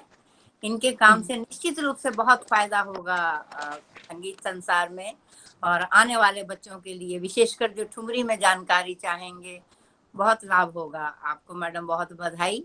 इतने सालों का आपका गाने का अनुभव है, आपका टीचिंग का अनुभव है, और मैम का आशीर्वाद है। आप तो बहुत अच्छा है, बहुत अच्छा। Thank you ma'am. ये सब मैम का आशीर्वाद है, मैम की ब्लेसिंग्स है, उनका सिखाया हुआ है, उनका मार्गदर्शन है मैम। उनके मार्गदर्शन पे चलती हूँ हमेशा मैं, तो जो सीखा है सब उनका ही है मैम। ये हुई राग भैरवी की बात। अब आगे राग काफी है, तो काफी इसके अतिरिक्त और भी बहुत सारे गीत हैं, ठुमरी नुमा गीत हैं, ठुमरियां हैं, पर अगर उनके बारे में बताएं तो सारा टाइम शायद मैं ही ले जाऊं। तो राग काफी होंगे अब आपके। मैडम से कहेंगे फुल फ्लैश सेशन रखेंगे एक स्कॉलर का। हाँ जी बिल्कुल मैम, बिल्कुल। राग काफी की जो पुरानी ठुमरी है वो 1933 में यहूदी की लड़की चित्रपट से है, जिसे के.एल. सहगल साहब ने गाया था। लग गई चोट करे जवा में हाय राम। जो ठुमरियां, जो चित्रपट की ठुमरी भी जो सबसे प्राचीन जो प्राप्त होती है, जो सर्वप्रथम ठुमरी जो डाटा अवेलेबल है, जो रिकॉर्डिंग्स अवेलेबल है, उसके आधार पर ये सबसे पहली ठुमरी प्रतीत होती है। कंफर्म नहीं है क्योंकि इससे पहले जो 1931 और 32 के सभी चित्रपट के बारे में जानकारी पूरी उपलब्ध नहीं है। तो जो उपलब्ध जानकारी है उसके आधार पर ही, जो मैंने जितनी जो रिसर्च करी है उसके आधार पर है कि ये यहूदी की लड़की की जो है ठुमरी, लग गई चोट करे जवा में राम, ये सबसे प्राचीन है। तो इसके बाद 1935 में देवदास में नाही आए घनश्याम, द सेक्रेटरी 1938 में वहीदन बाई की बोल बनाव की ठुमरी है, जंबो का बेटा बालमवा मानो बात हमारी, मैंने प्यार किया अभी हाल ही जो वर्तमान समय की है 1989 की है जो फिल्म, उसमें कहे तो से सजना। और देवदास 1935 की एक और है बालम आए बसो मोरे मन में, ये बड़ा लोकप्रिय गीत रहा है उस समय का। इसमें जौनपुरी के साथ काफी के जो स्वर है प्रयोग किए गए हैं। और 1950 में बेकसूर चित्रपट में मतवाले नैनो वाले के मैं वारी वारी जाऊं, इसमें भी काफी के साथ गारा के जो है स्वर प्रयोग किए गए हैं। अगला जो राग है राग पीलू है, उसमें चित्रपट आसरा की जो है 1941 की बिताई कहाँ रतिया ओ मोर महाराजा, ये एक ठुमरी नुमा गीत है। ये ठुमरी नहीं है, ठुमरी नुमा गीत है जो सबसे पहला प्राप्त होता है। फिर इसमें एक जो सबसे महत्वपूर्ण बात है राग पीलू के बारे में, इसमें एक ठुमरी है पा लागू कर जोरी। ये बोल बनाव की परंपरागत ढंग की ठुमरी है। ये कहा जाता है कि लता मंगेशकर जी ने जो हिंदी चित्रपट में जो गायन प्रारंभ किया, इसी ठुमरी से प्रारंभ किया, इसी ठुमरी का गायन करके उनका आगमन हुआ है चित्रपट संगीत में, हिंदी चित्रपट संगीत में। इससे पहले उन्होंने बाल्यावस्था में, बाल्यकाल में भी कुछ गीत गाए हैं, परंतु जो हिंदी चित्रपट में, हिंदी जो चित्रपट संगीत में जो उनका आगमन हुआ इसी ठुमरी से हुआ है। और ये बहुत ही अच्छे तरीके से गाई गई है। इसमें बोल बनाव का बहुत अच्छा काम दिखाया गया है, लग्गी का काम दिखाया गया है, और ये एक तरह की पूर्ण रूप से जो है परंपरागत ढंग की ठुमरी है। फिर जलसा घर, ये एक बांग्ला चित्रपट है, इसमें बेगम अख्तर जी द्वारा गाई गई भर भर आई मोरी अखियां। और इसके बाद जो अभिमान चित्रपट है, उसके वैसे तो सारे गीत बहुत सुंदर हैं, उसमें नदिया नदिया किनारे हिर आई कंगना, ये जो है ये भी ठुमरी नुमा गीत है, इसे लता जी ने गाया है। ये भी राग पीलू पर आधारित है। और जो वर्तमान समय के जो गीत हैं 2005 में मंगल पांडे में तुम्हारी अदाओं पे मैं वारी वारी, कविता कृष्णमूर्ति जी द्वारा गाया गया है। जो वर्तमान समय के जो गीत हैं या जो ठुमरियां हैं, उसमें पाश्चात्य संगीत का बहुत प्रयोग किया गया है। वो यही कारण है कि लोगों को उसके साथ जोड़े रखने के लिए, क्योंकि अगर वो परंपरागत पूरा वो वैसे ही रखते हैं उसका अंदाज, तो शायद लोग उसकी तरफ ना जुड़ पाए। तो लोगों को आकर्षित करने के लिए, उनको लुभाने के लिए साथ साथ में पाश्चात्य संगीत का काफी प्रयोग किया गया है, तो जो कि लोगों को अट्रैक्ट करने में, उनको आकर्षित करने में काफी सफल भी रहा है। खोया खोया चांद में श्रेया घोषाल का चले आओ सैया, ये बहुत ही मधुर गीत है। ये भी ठुमरी शैली का गीत है और इसे भी राग पीलू में ही स्वरबद्ध किया गया है। अगला जो है राग पहाड़ी है, उसमें जो है जावो जावो ना सताओ रसिया, सुहाग राग चित्रपट 1948 से है। 1962 में तानसेन का जो गीत है, ठुमरी नुमा गीत है, सखीरी कैसे धरूं मैं दी, इसको ठुमरी नुमा अंदाज से इसको स्वरबद्ध किया गया है। पाकीज़ा में एक ठुमरी बेगम परवीन सुल्ताना जी की गाई गई है, उसका बड़ा क्षणिक प्रयोग किया गया है, पृष्ठभूमि में प्रयोग किया गया है। पाकीज़ा में एक जो आता है दृश्य आता है, उसमें कोठे का वो सारा वो दृश्य दिखाते हैं, तो उसमें जो पृष्ठभूमि में 3-4 ठुमरियों का प्रयोग किया गया है, उन्हीं में से एक बेगम परवीन सुल्ताना जी की गाई हुई है। बड़ा ही छोटे कम टाइम के लिए उसका प्रयोग किया गया है, पर इतनी मधुर ठुमरिया पहाड़ी में है। कौन गली गए शाम, वैसे ये खमाज राग में हमें अधिकतर सुनने को मिलती है कौन गली गए शाम, परंतु इसको चित्रपट में राग पहाड़ी में स्वरबद्ध करके नौशाद साहब ने उसको बेगम परवीन सुल्ताना जी से गवाया है, जो बड़ी मधुर जान पड़ती है। और वर्तमान समय की जो बाजीराव मस्तानी में एक सॉन्ग है, अब तो है जाने ना दूंगी, ये गीत जो है ठुमरी नुमा गीत है। अब तो है जाने ना दूंगी, अब तो है जाने ना दूंगी, इतना मीठा गीत है। ये भी राग जो है पहाड़ी पर आधारित है। देश राग में भी हमें ठुमरियां मिलती हैं, ठुमरी नुमा गीत मिलते हैं। 1938 में पूर्णिमा एक चित्रपट आया था, उसमें सरदार अख्तर करके जो गायिका हैं, वो अभिनेत्री भी हैं और गायिका भी थी, तो उन्होंने देखो री ना माने शाम, इसको भी परंपरागत ढंग में गाया है। ये परंपरागत ठुमरी है इसमें राग देश में। झनक झनक पायल बाजे में सैया जाओ जाओ मोसे ना बोलो, लता जी द्वारा गाया गीत है। ये ठुमरी नुमा गीत देश में ही है स्वरबद्ध। जो वर्तमान समय के बैंडिट क्वीन एक चित्रपट आया था, तो उसमें उस्ताद नुसरत फतेह अली खान द्वारा जो गाया हुआ गीत है, मोरे सैया तो है परदेस मैं का करूँ सावन को, ये गीत जो है ये भी ठुमरी अंदाज का है, तो ये भी राग देश पर आधारित है। इसके अतिरिक्त जो है राग सोहनी में एक बहुत ही जो हमारे जो ठुमरी के जो है पंजाब घराने की जो ठुमरी है, उस पर उसके जो कहे जाते हैं आधारभूत स्तंभ जो कहे जाते हैं पंजाब की ठुमरी के, उस्ताद बड़े गुलाम अली खान जी द्वारा रचित सोहनी की ठुमरी है, तो वो है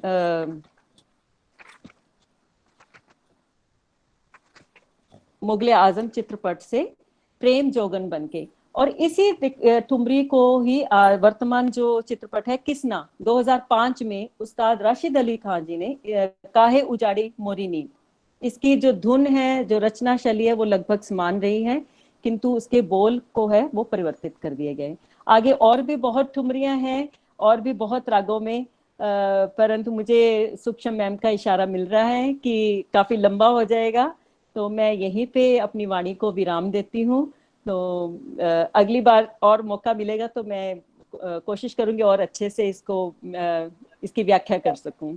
शुक्रिया मैम, शुक्रिया, बहुत बहुत गुरुजनों को बहुत प्रणाम, सबको बहुत बहुत धन्यवाद सुनने के लिए। धन्यवाद मैडम रीमा। मैडम पंकज माला शर्मा जी कुछ कहना चाहते हैं? नहीं, बहुत अच्छा है। मैं कहना चाहती हूँ कि अगले प्रतिभागी को बुलाइए जी। बहुत अच्छा, आपका बहुत अच्छा है। थैंक यू जी, यही हमारा सभी को यही रिक्वेस्ट रहेगी कि जो टाइम लिमिट है that is up to 5 minutes. No doubt music विषय ही इस तरह का है, संगीत में जब हम खो जाते हैं तो भाव इतने ज्यादा होते हैं और इतने सच्चे होते हैं कि पता नहीं चलता कि हम कहाँ पे रुक पाए। आप सब पीएचडी स्कॉलर्स हैं और गुरुजनों की इस महफिल में आप सब बैठे हैं, लेकिन फिर भी मेरी छोटी सी ये रिक्वेस्ट रहेगी कि 5 मिनट्स का जो अलार्म है वो काइंडली उसको अपने मोबाइल पे सेट कर लीजिए, ताकि अगर बाय चांस हम वहां तक पहुंचते हैं तो हम उसको सम अप कर सकें जो हम कहना चाहते हैं। इसी बीच में ये कहना चाहूंगी कि आप सबने क्योंकि बहुत अच्छा रिसर्च वर्क किया है, तो जैसे हमें हमारे एनालिस्ट ने गाइड किया, तो हम चाहेंगे कि आप इस वेबिनार के पश्चात, जो ये नेशनल वेबिनार जब खत्म होगा, तो जो आपका व्हाट्सएप ग्रुप है, चाहे उसमें या जो मेल हमने आपको की है उस मेल आईडी पे, जो आर्य कॉलेज की मेल आईडी है, वहां पर आप अपना राइट अप जरूर भेजिए। आपने जो रिसर्च वर्क, जो यहाँ पे पेपर प्रेजेंट किया है, उसका एक abstract is only between 250 to 300 words, उसका एब्स्ट्रैक्ट आप हमें भेजिए ताकि वो हमारे रिकॉर्ड में भी रहे और उसको हम आगे भी प्रेजेंट कर सके कि आप जैसे गुणीजनों के साथ हमने कुछ समय बिताया था। तो इसी बीच मैं निमंत्रण दे रही हूँ हिमाचल प्रदेश यूनिवर्सिटी से मैडम हरदीप कौर जी को। अगर वो मेरी आवाज सुन रही हैं, kindly switch on your camera. Madam Hardeep Kaur, if she's not available right now, she was very much available in the morning, maybe due to some link problem she's not ready to present. We can always ask from University of Delhi, Professor Karanjeet Singh ji from University of Delhi. Kindly switch on your camera and present your paper. No doubt हम WhatsApp group में भी आप लोगों को list provide कर चुके हैं। मेरी रिक्वेस्ट रहेगी कि समय की सीमा का ध्यान रखते हुए हम जो नेक्स्ट 2 पार्टिसिपेंट्स हैं वो हमेशा रेडी रखें, ताकि अगर लिंक की वजह से कोई एक पार्टिसिपेंट नहीं बोल पाता तो हम टाइम बचा सकें और नेक्स्ट पार्टिसिपेंट बात कर सके। तो अभी मैं इन्विटेशन दे रही हूँ यूनिवर्सिटी ऑफ दिल्ली से हमारे इस नेशनल वेबिनार में जो पार्टिसिपेट करने जा रहे हैं, Mr. Karanjeet Singh, Professor Karanjeet Singh from University of Delhi. Can you switch on your camera? Yes, ma'am. Ji sir, please present your ji, paper. thank you so much. 5 minutes is allowed. Thank you very much, sir. Welcome है आपका, स्वागत। Ma'am पहले तो प्रणाम। मैं professor तो नहीं, अभी तो स्टूडेंट ही हूँ, मैं पीएचडी कर रहा हूँ, इसके लिए थैंक यू सो मच। और सबसे पहले तो मैं प्रणाम करना चाहूंगा पंकज माला शर्मा मैम को। ये मेरा सौभाग्य है कि मैं उनके आगे पेपर प्रेजेंट कर रहा हूँ। और मेरे प्रखंड का विषय है गुरुमुख संगीत की गायन प्रस्तुति के विभिन्न नियम। क्योंकि मैं गुरुमुख संगीत पे प्रस्तुति देने जा रहा हूँ, तो इसलिए मैं सिर्फ विद इन 30 सेकेंड्स के लिए शब्द गायन आपके सामने में शुरुआत करके फिर मैं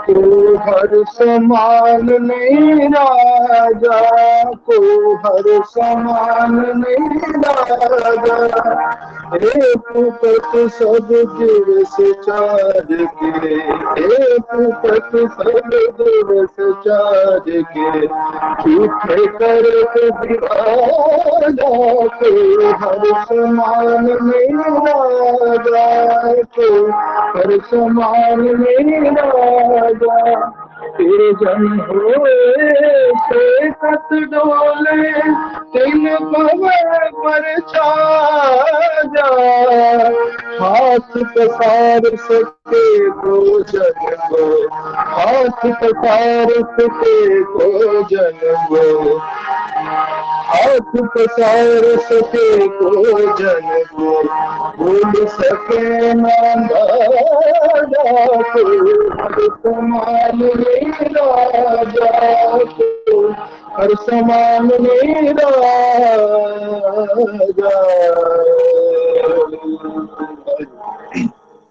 जी मैम, मेरा जैसे कि मैंने बताया, मेरा विषय है गुरुमुख संगीत की गायन प्रस्तुति के विभिन्न हम। सो जैसे कि हम जानते हैं कि हिंदुस्तानी संगीत की शुरू से ही, प्राचीन समय से ही 2 धाराएं बहती रही हैं। वो है एक देशी संगीत और मार्गी संगीत। सिख धर्म के जो पहले गुरु हैं श्री गुरु नानक देव जी ने इस मार्गी संगीत के रास्ते को अपनाकर गुरबानी संगीत की रचना की है। और इसका जो मेरा जो आज का विषय है वो यही है भी इसकी प्रस्तुति जो इसकी कीर्तन चौकी के रूप में होनी चाहिए वो आज किस तरह से हो रही है। जो इसके नियम पहले थे वो आज की डेट में वैसे हैं कि नहीं। सो पहले क्या होता था, गायन से पहले जो एक मैसेज के रूप में, रिमाइंडर के रूप में, जब मैसेज के रूप में शान बजती थी, पहले लहरा बजता था, उसके बाद गायन कीर्तन शब्द कीर्तन शुरू होता था। तो इसको मैंने 4 पड़ाव में लिया है। पहला है शान, और दूसरा है मंगलाचरण, फिर है शब्द गायन, और लास्ट में पौड़ी गायन। सो इसमें से अब अगर शान की बात करें तो शान में हम जैसे कि मैंने बताया लहरा है, लहरे की तरह जैसे संगति की जाती है किसी भी वाद्य के साथ, हो चाहे तंत्र वाद्य हो या कोई भी हारमोनियम के साथ भी उसका प्रचार है आजकल। तो ये आजकल तो कम ही सुनने में मिलता है, लेकिन पहले ये चीजें सब थी। तो ये एक मैसेज के रूप में बजता था और सबको मैसेज आता था भी कीर्तन शुरू होने वाला है। उसके बाद मंगलाचरण था। मंगलाचरण में जैसे कि भगवान की पुस्तक में जो हम शब्द बोलते थे, कोई श्लोक ले लेते थे भगत कबीर का, भगत रविदास का, जब 6 गुरुओं की वाणी में से किसी का मंगलाचरण का हम शब्द यूज करके मंगलाचरण में हम यूज करते थे। उसके बाद शब्द गायन, जैसे मैंने प्रस्तुति से पहले अपने शब्द गायन किया है, को हर्ष मान नहीं राजा, एक उपत्सव दिवस 4 के झूठे कर विभाजा, ऐसे ही फिर उसमें शब्द गायन हो जाता था, होता था। और लास्ट में पौड़ी गायन होता था, जो आजकल बिल्कुल ही नहीं है। पौड़ी गायन में हम समाप्ति के लिए, मतलब कि जैसे मैंने भैरव राग में गाया है, इसी तरह से भैरव राग में ही उसी के रिलेटेड पौड़ी का गायन किया जाता था, जो श्री गुरु ग्रंथ साहिब में दर्ज है। उन्हीं में से रिलेटेड पौड़ी का गायन किया जाता था। और इन चौकियों का जो हम, जिसे मैं कीर्तन चौकी का कीर्तन चौकी कह रहा हूँ, भजन मंडलियों द्वारा इनका ही प्रयोग किया जाता था। कीर्तन चौकियों में जैसे कि सुबह हम गुरुद्वारा में आशा की बात सुनते हैं, या सौदर की चौकी सुनते हैं, जब बिलावल की चौकी सुनते हैं, या फिर कानड़े की चौकी है, ये सब चौकियों का प्रचलन पहले था। अब ये मेन गुरुद्वारा जहाँ पे जैसे जो ब्रॉडकास्टिंग नेटवर्क के थ्रू हमारे घरों में आ रहे हैं, जो मतलब वर्ल्ड वाइड स्प्रेड हो रहे हैं, उनमें तो हो रहा है। लेकिन जो लोकल जो पंजाब में ही मैं कह लूँ, वहां पे गुरुद्वारा है, वहां भी इनका प्रचलन बहुत कम सुनने को मिलता है। सो मेरा इस प्रार्थना विषय का यही कारण, सिर्फ एक आज रखने का यही विषय रखने का यही कारण है भी इनका प्रचलन होना चाहिए, क्योंकि यही एक बहुत बड़ा ट्रेडिशन अब बन चुका है गुरमत संगीत। इसको संभाल कर ही हम इस बहुत बहुत बड़ी जो संगीत की सिख संगीत की गायन परंपरा, इसको हम संरक्षित रख सकते हैं। Thank you so much ma'am.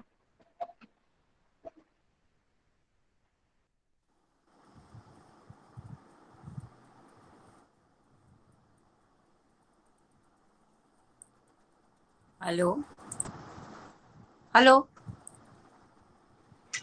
Ji, we can hear you. आप बताइए।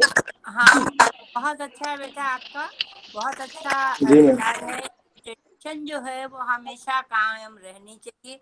रिसर्च का यही मकसद है कि जो चीजें लुप्त हो रही हैं या कम प्रचलित हैं, उनको फिर से पुनः हम किस ढंग से आगे लाएं और उनका प्रचार प्रसार हो। और अपनी धरोहर है, और ये सिर्फ एक सिख या कोई गुरुद्वारे की चीज नहीं है, वाणी सर्व साझी है, सबके लिए है, बिल्कुल सब मैम, लोग बिल्कुल गाय। बिल्कुल। तो ये बहुत अच्छी बात है, अच्छा विषय है आपका, बहुत अच्छा। Thank you so much. धन्यवाद। मैडम नेक्स्ट को बुलाएं। जी, our next participant is from Punjabi University Patiala, Madam Bhajanpreet Kaur. Kindly switch on your camera. हम लोग नो डाउट व्हाट्सएप के माध्यम से भी मैसेजेस दे रहे हैं, लेकिन फिर भी मीटिंग को प्रेजेंट करने की बजाय पीएचडी स्कॉलर्स उसी वक्त लीव कर देते हैं जब उनका नाम अनाउंस होता है। काइंडली इस बात का ध्यान रखें। This is Google Meet, this is Google G Suite, जिसमें आपको सेंटर के बटन को नहीं दबाना है। जैसे ही उनका नाम लिया जाता है वो सेंटर का बटन दबा देते हैं और मीटिंग लीव हो जाती है। Anyways, we will invite next participant from Punjab University Chandigarh, Shri Balwant Singh Premi ji. Kindly switch on your camera and present your paper.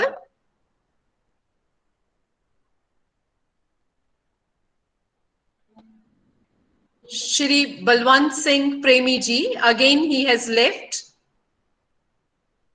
From Punjab University, Chandigarh, we have another participant. That is Shri Ravi Prakash ji.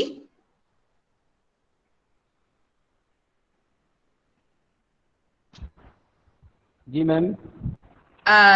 Sir kindly अपना paper present कीजिए। You are welcome. Arya college की तरफ से आपका ढेरों स्वागत है। Kindly अपना पेपर प्रेजेंट कीजिए। Thank you ma'am. सबसे पहले respected professor Pankaj Mala ma'am ji, गुरु माँ डॉक्टर सविता उपल जी, आप सभी के चरणों में नमन करता हूँ। और आज का मेरा जो विषय है, भारतीय संगीत के प्रति युवा पीढ़ी को जागरूक करने में स्पिक मैके की भूमिका, इस पर प्रकाश डालना चाहूँगा। स्पिक मैके एक ऐसा विचार है जिसकी उपज इस तरीके से हुई कि आईआईटी के एक प्रोफेसर किरण सेठ के जहन में एक विचार आया कि वो अपने बीटेक के दौरान जब पढ़ रहे थे, उनके बीटेक अध्ययन के दौरान एक होल नाइट कंसर्ट होता था, ग्रीन एमेच्योर नाइट्स बोलते थे उसको। तो अपने युवा दिनों में वो उसको सिर्फ देखने, अतिथि हैं जो, उनको देखने जाते थे बजाय सुनने। तो इस तरीके से ये बीटेक का जो प्रोसेस था वो चलता रहा। उसके बाद कोलंबिया यूनिवर्सिटी में जब वो पीएचडी करने के लिए गए, तो वहाँ पर उन्होंने विलेज वॉइस नामक एक अखबार में, समाचार पत्र में एक विज्ञापन देखा कि उस्ताद नसीर अमीनुद्दीन डागर व उस्ताद जिया फरीदुद्दीन डागर का ध्रुपद जो रिसाइटल है वो होने जा रहा है। तो उन्होंने अपने साथियों के साथ जाने का प्रोग्राम बनाया और सोचा चलो देख के आते हैं। तो इस तरीके से वो वहाँ पर देखने के लिए गए। तो जब वो अंदर गए और जब वो वहाँ से बाहर आए, तो उनका खुद का ये स्टेटमेंट है प्रोफेसर किरण सेठ जियों का कि मैं चलकर तो अपने पाँव से गया था, और जब ध्रुपद रिसाइटल सुनने के बाद जब मैं आया वहाँ से, तो ग्राउंड से 1 इंच ऊपर की ओर चल रहा था। और उन्होंने इस अनुभव को साइंस के एक टेक्निकल पॉइंट से ब्लैक बॉक्स नाम की अवधारणा से इसको साझा किया और कहा कि जब ये अनुभव मुझे हो सकता है तो बाकी लोगों को भी हो सकता है। तो इस तरीके से जब वो पीएचडी करने के बाद आईआईटी दिल्ली में पढ़ाने के लिए आए, तो अपनी क्लास में पढ़ाते पढ़ाते उन्होंने बच्चों से पूछा, क्या आप पंडित निखिल बनर्जी का नाम जानते हैं? तो किसी बच्चे का भी सार्थक उत्तर नहीं मिला। तो उन्होंने ये सुनकर बड़ा निराश हुए, हताश हुए और सोचा कि इस विषय में कुछ करना चाहिए। तो जो हमारी भारतीय समृद्ध विशाल संस्कृति है, जो हमारी सभ्यता है, वो आज की युवा पीढ़ी को उसके बारे में बिल्कुल भी जानकारी नहीं है। तो इसके विषय में हमें कुछ करना चाहिए। तो उस समय वो ऑपरेशन रिसर्च पढ़ा रहे थे आईआईटी में। तो उन्होंने उन्हें दिए ऑपरेशनल रिसर्च के बच्चों को लेकर एक ग्रुप बनाया, mechanical engineering final year operational research group, और पहला कार्यक्रम शुरू किया आईआईटी दिल्ली के ऑडिटोरियम में। तो बड़े स्तर पर अपना प्रचार प्रसार करने के बाद 5 या 6 स्टूडेंट्स वहाँ पर श्रोता बैठे थे। तो राग शुरू होने के बाद लगभग 10 रहे होंगे और अंत में फिर वही 5-6। तो उन्होंने इससे साहस लिया और सबक लिया, थोड़ा अच्छे तरीके से उसको रीप्लान किया और पुनः एक प्रोग्राम का आयोजन किया, जिसमें बड़े स्तर पर प्रचार प्रसार किया गया। और उसमें लगभग उस समय में, उस दौरान ऑडिटोरियम में अच्छी स्ट्रेंथ रही और काफ़ी सक्सेसफुल रहा वो। पूर्णतः तो नहीं पर आंशिक रूप से सफलता मिली उस प्रोग्राम में। तो ये सारा का सारा जो दौर था, ये सारी की सारी जो क्रिया थी 1977 से शुरू हुई और 79 तक आते आते पूर्ण रूप से एक विधिवत तरीके से कार्यक्रम के रूप में शामिल हो गई। और 6 महान कलाकारों की प्रस्तुतियों के बाद इसका नाम रखा गया SPIC MACAY, society for the promotion of Indian classical music and culture amongst youth. तो इस तरीके से ये जो number of activities, number of programmes हैं जो, उसका सिलसिला चलता रहा। ये अपनी परिधि से निकलकर, दिल्ली से निकलकर बाहर की ओर जब प्रोफेसर किरण सेठ के स्टूडेंट्स जाते थे तो उन्होंने भी वहाँ पर प्रोग्राम आयोजित करना शुरू कर दिया। जैसे IIT अहमदाबाद, बेंगलोर में, इस तरीके से जहाँ पर बच्चे जाते वो वहाँ पर प्रोग्राम का आयोजन करने लग गए। तो ये पूरे भारतवर्ष में फैल गया। अब इंटरनेशनल लेवल पर जब बच्चे बाहर जाने लगे तो वहाँ पर भी कार्यक्रमों की निरंतर जो संख्या थी वो बढ़ती गई। तो पहला जो कार्यक्रम था यूनिवर्सिटी ऑफ कनेक्टिकट हार्टफोर्ड में पंडित जसराज के द्वारा किया गया ये कार्यक्रम था, जो पहली प्रस्तुति हुई विदेश में स्पिक मैके की। तो इस तरीके से कार्यक्रमों की श्रृंखला अपनी परिधीय सीमा से बाहर निकलने का क्रम, और उसके साथ साथ नए नए जो विचार थे उनको शामिल किया गया। सबसे पहले जो प्रोग्राम किया गया वो योगा से शुरू किया गया। उसके बाद लेक्चर डेमोन्स्ट्रेशन प्रोग्राम का आयोजन किया गया। लेक्चर डेमोन्स्ट्रेशन का मतलब ये है कि पहले एक विख्यात चाहे वक्ता है या वो संगीत से जुड़ा हुआ कोई भी उसमें गुरु है, वो उसके बारे में अपना बताएगा 2 मिनट 4 मिनट के लिए ये कौन सी विधा है, और उस विधा के बारे में बताने के बाद वो अपनी प्रस्तुति देगा। तो फिर उसके बाद प्रस्तुति देने के बाद स्टूडेंट्स के द्वारा जो उनके मन में कोई क्वेश्चन रेज होंगे तो उनका फिर उत्तर मिलेगा। इस तरीके से युवा पीढ़ी में जानने की जो एक इच्छा थी वो पैदा हो गई, और उनको आनंद के साथ साथ भविष्य में उसके प्रति भावी दर्शक के रूप में भी वो लोग जुड़ने लगे। और देखते ही देखते फिर सिनेमा क्लासिक के नाम से एक प्रोग्राम शुरू किया गया। सिनेमा क्लासिक में क्या है कि हमारी जो भारतीय चित्रपट का जो संगीत है, संगीत के साथ साथ भारतीय चित्रपट जो हमारा सिनेमा है उसको शामिल किया गया, क्योंकि हमारा जो सिनेमा है वो एक बात कहने का, हमारी संस्कृति को उजागर करने का एक सशक्त माध्यम है। और इस सशक्त माध्यम को क्लासिक सिनेमा के नाम से शामिल किया गया। स्पिक मैके के कार्यक्रमों की श्रृंखला में सत्यजीत रे द्वारा कृत आगंतुक, जलसाघर, चारुलता, पारस पत्थर जैसी फिल्मों को शामिल किया जाता है। मेकिंग ऑफ महात्मा जैसी फिल्मों को शामिल किया जाता है, जो युवा पीढ़ी को हमारी संस्कृति, हमारे कल्चर के बारे में अवगत कराता है। उसके बाद कार्यशालाएं, टाइमली कार्यशालाओं का आयोजन किया गया। कार्यशालाएं जो हमारी कोडियट्टम जैसे एक नृत्य है, कोडियट्टम सांस्कृतिक धरोहर, सांस्कृतिक विरासत के रूप में शामिल किया गया है इसे यूनेस्को द्वारा।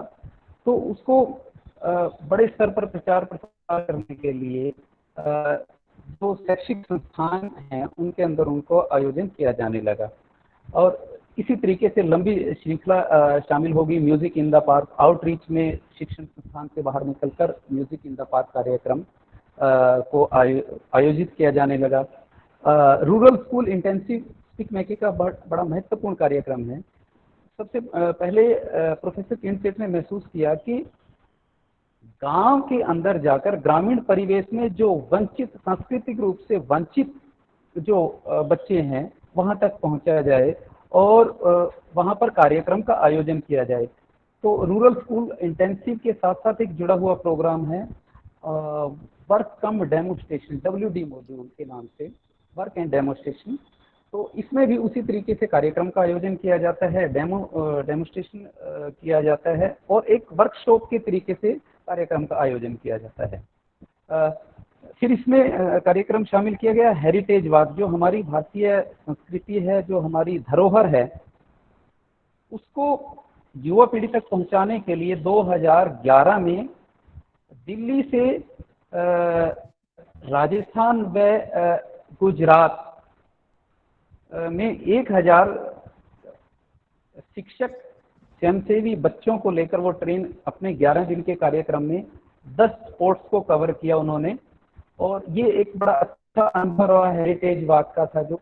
फिर उसके बाद नेशनल स्कूल इंटेंसिव, सभी चाहे वो अपने भारतीय परिवेश में पूर्व से लेकर पश्चिम से लेकर दक्षिण तक एक नेशनल स्कूल इंटेंसिव कार्यक्रम का प्रोग्राम आयोजित किया गया, जिसमें सभी विद्यार्थियों को, स्वयंसेवियों को फ्री ऑफ कॉस्ट शामिल करने का प्रावधान है, जिसमें लगभग ये 6 से 7 दिन का कार्यक्रम भी होता है। उसमें सभी विधाओं को शामिल किया जाता है, कार्यक्रमों को शामिल किया जाता है, ताकि बच्चे हमारी भारतीय संस्कृति के प्रति जागरूक हो सकें और उसका आनंद ले सकें। इस तरीके से एक और कार्यक्रम शामिल हुआ था नाद भेद 2013 में, जिसका पहला भारतीय क्लासिकल संगीत के प्रति पहला जो एक इवेंट हुआ था, उसको हम ये कह सकते हैं कि ये एक प्रतिस्पर्धा के साथ साथ एक ऐसा कार्यक्रम था जिसने बच्चों के मन में, सभी के मन में भारतीय क्लासिकल संगीत के प्रति रुचि पैदा करने में सक्षम हुआ। ये हमारी भारतीय संगीत पत्ति और कर्नाटक संगीत पत्ति दोनों को मिलाकर एक साझा कार्यक्रम बनाया गया, जिसका प्रसारण डीडी चैनल द्वारा किया गया था। तो इस तरीके से number of places, number of activities बढ़ते बढ़ते आज 2020 में भी ऑनलाइन इस तरीके के कार्यक्रम का स्पीक मैके आयोजन कर रहा है, जो आज के इस कोरोना काल में नहीं जुड़ पा रहे हैं, हम फेस टू फेस इंटरेक्ट नहीं कर पा रहे हैं, उस दौरान भी स्पीक मैके प्रयासरत है अपने लक्ष्य की ओर। Thank you ma'am. धन्यवाद, बहुत अच्छा लगा आपको सुन करके। मेरी रिक्वेस्ट यही रहेगी सभी पार्टिसिपेंट से कि kindly next participant always get ready, और जो पेपर प्रेजेंट कर रहे हैं काइंडली टाइम लिमिट का ध्यान रखिए, क्योंकि हम सभी को सुनना चाहते हैं, तो हमें अच्छा नहीं लगेगा अगर बीच में हम आपको टोकेंगे, क्योंकि हम सच में आपको सुनना चाहते हैं। तो काइंडली कोऑपरेट कीजिए। जी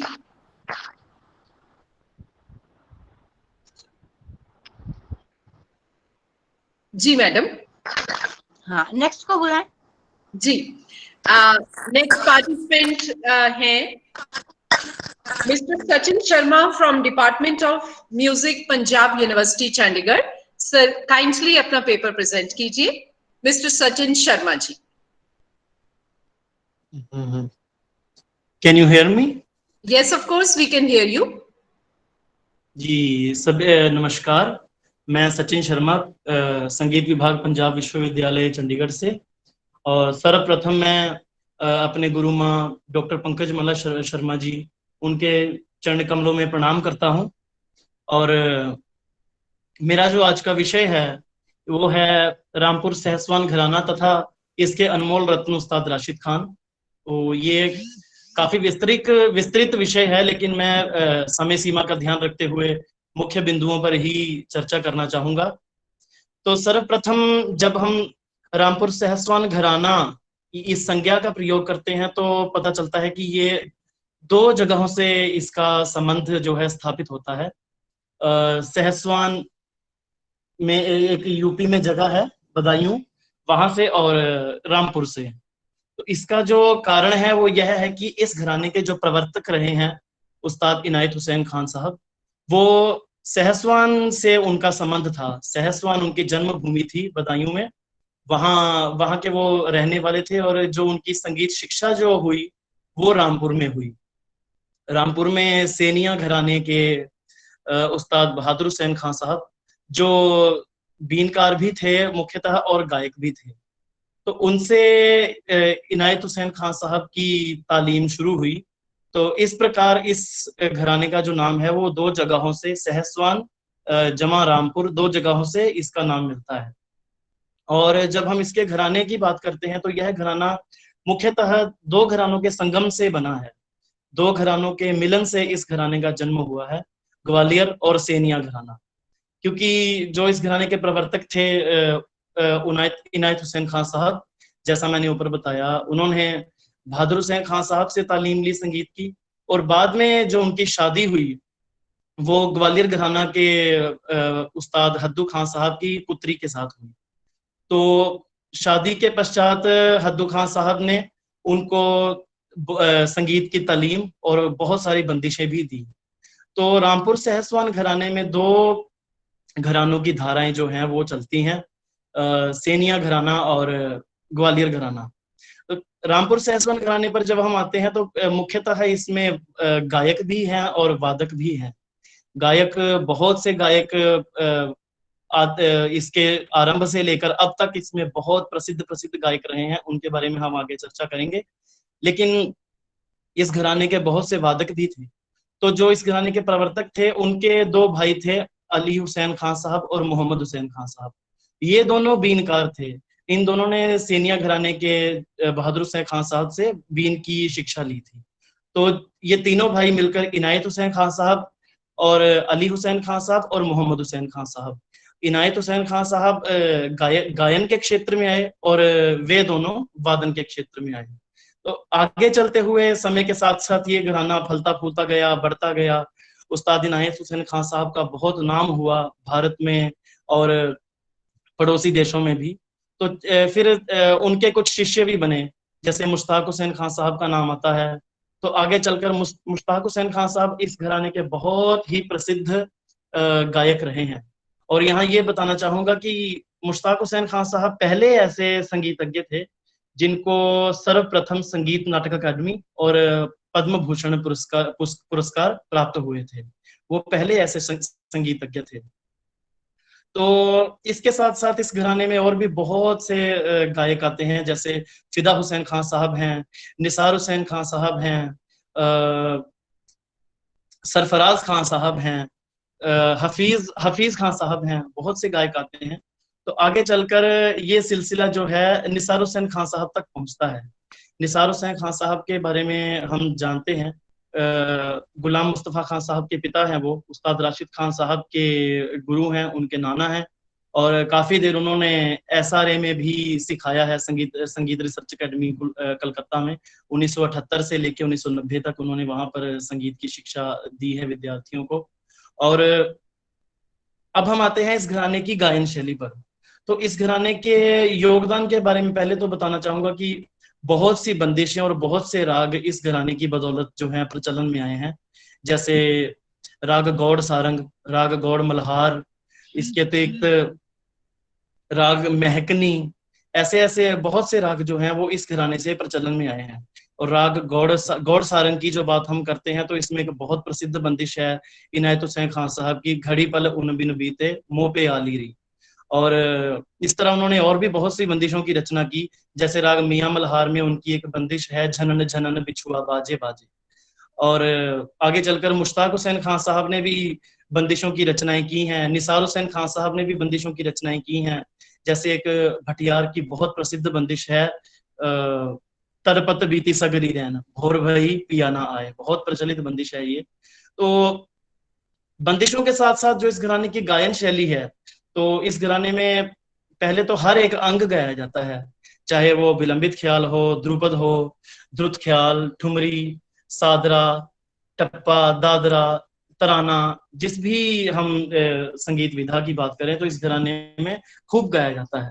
प्लस इस घराने की एक अपनी जो पहचान है वो है सोज एक, जैसे शायर अपना मतलब मुशायरों में पढ़ते हैं तो वैसा कुछ है। तो इन्होंने मतलब मुहर्रम में जो संगीत गाने की मनाही होती थी तो उसमें इन्होंने अपने रियाज के लिए वो सोज बनाया, वो भी इस घराने का बहुत प्रचलित है। तो गायन शैली के बारे में हमने बात की, तो आगे चल के इस घराने की धाराएं और भी, जैसे भिंडी बाजार घराना है या इंदौर घराना है, वहां भी गई हैं, क्योंकि जो छज्जू खां और नजीर खां दो गायक थे वो इस घराने से सीखे। तो बाद में उनकी जो परंपरा है वो भिंडी बाजार में, और जो उस्ताद आमिर खान साहब का घराना है इंदौर घराना, वहां तक पहुंचती है। तो इस प्रकार ये बहुत ही फैला फूला फलता फूलता घराना है। आज के समय में भी बहुत से प्रसिद्ध गायक हैं इस घराने में, जैसे सुश्रीमती सुलोचना बृहस्पति जी हैं, और गुलाम मुस्तफ़ा खान साहब हैं, गुलाम अब्बास खान साहब हैं, गुलाम नियाज खान साहब हैं, हमारे चंडीगढ़ में सौभाग्यवर्धन जी हैं, उस्ताद राशिद खान साहब हैं। तो मैं मूलतः उस्ताद राशिद खान साहब के बारे में बात करूंगा, क्योंकि उसी संदर्भ में मैंने ये विषय का चयन किया है। तो उस्ताद राशिद खान साहब, पहले तो वो मोहताज नहीं है किसी इंट्रोडक्शन के, किसी जान पहचान के। बहुत नाम उन्होंने बनाया है संगीत के क्षेत्र में, हम सब जानते हैं। चाहे वो मंच प्रदर्शन के क्षेत्र में हो, चाहे वो संगीत तालीम के क्षेत्र में हो, चाहे विश्व भर में संगीत को प्रचारित प्रसारित करने में हो, बाहर विश्व भर में हर जगह उन्होंने Australia, Geneva, Switzerland, USA, Canada, Dubai, हर जगह परफॉर्म किया है। तो खान साहब की जो गायकी है, खान साहब ने पुराने लोगों से सीखकर, पुराने बुजुर्गों से सीखकर आधुनिक समय की मांग के अनुसार अपनी गायकी को ढाला है। अगर आप देखेंगे तो जो पुराने उस्ताद हैं, उनके अनुपात में खान साहब की गायकी थोड़ी, अगर हम कह लें तो आधुनिक है। थोड़ा उन्होंने अपनी गायकी को परिवर्तित किया है। तो इसके अतिरिक्त चित्रपट संगीत में भी योगदान है खान साहब का। चाहे हम जब भी मेट का एक बहुत खूबसूरत है आओगे जब तुम साजना, चाहे उसकी बात करें, या छीने रे छीने मोरा चैन, ये भी है, बैरनिया। और इसके अतिरिक्त गजल में भी खान साहब ने काम किया है। उनकी एक एल्बम है इश्क लम्हे, वो भी बहुत प्रसिद्ध रही, बहुत ही कामयाब हुई। और इसके अतिरिक्त अगर संगीत शिक्षा की बात करें तो उनके शिष्य भी कुछ सीख रहे हैं, कुछ प्रसिद्ध भी हैं आज के समय में। अगर हम बात करें, प्रसाद खापर्डे जी हैं, इसके अतिरिक्त तुषार दत्ता जी हैं, और उनका बेटा है अरमान खान। उनको भी आप खान साहब के बहुत से प्रोग्राम्स में देख सकते हैं उनके साथ मंच प्रदर्शन में। तो वो भी अभी युवा हैं, 20-21 साल के हैं, लेकिन बहुत अच्छा काम कर रहे हैं। तो चाहे हम रामपुर सहसवान घराने की बात करें, चाहे उस्ताद राशिद खान साहब की बात करें, चाहे और इस घराने के गायकों वादकों की बात करें, संगीत के क्षेत्र में बहुत ही अतुलनीय, अमूल्य योगदान है इस घराने का। धन्यवाद।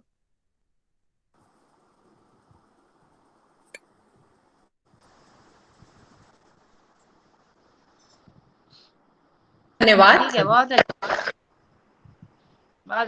अच्छे, करो काम, शाबाश। नेक्स्ट को बुलाएं मैडम।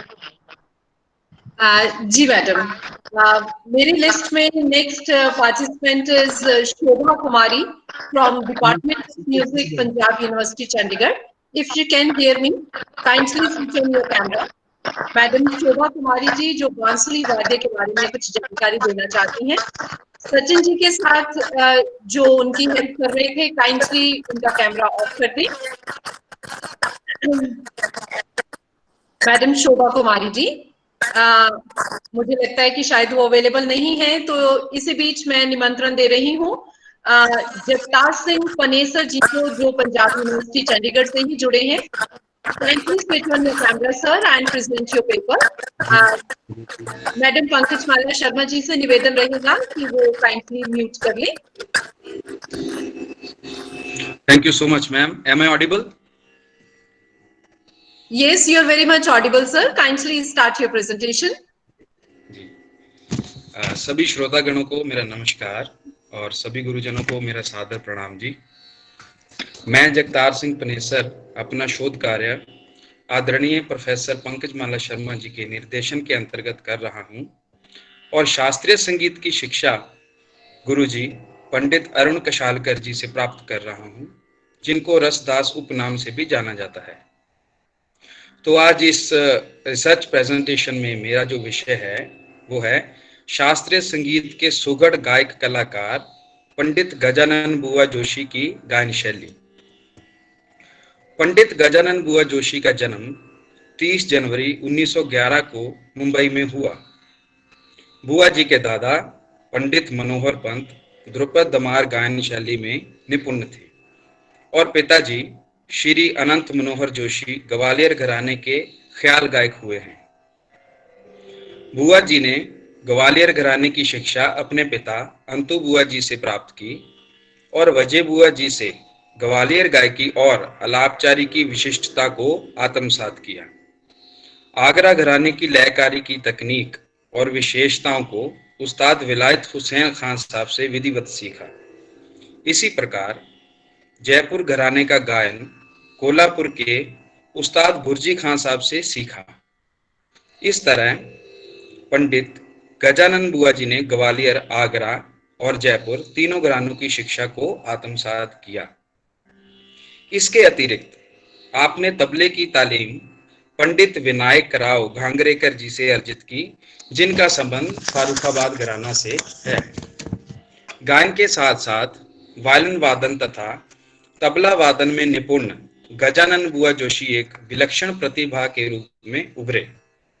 पंडित जी की गायकी में स्वरों का सही लगाव, राग की शुद्धता, राग विस्तार के ढंग, उपज, तानों के प्रकार, राग की सौंदर्यात्मक तकनीक, मींड, गमक आदि सबका उचित प्रयोग तथा रसपूर्ण अभिव्यक्ति में विभिन्न घरानों की झलक स्पष्ट रूप से दिखाई पड़ती है।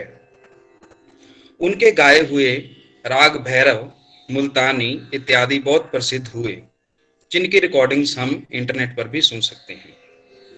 बुआ जी के अनेकों ख्याल बंदिशों के साथ साथ बुआ जी एक वाद्यकार के रूप में भी जाने गए हैं। बुआ साहब की गायन शैली की कुछ विशेषताएं इस प्रकार हैं।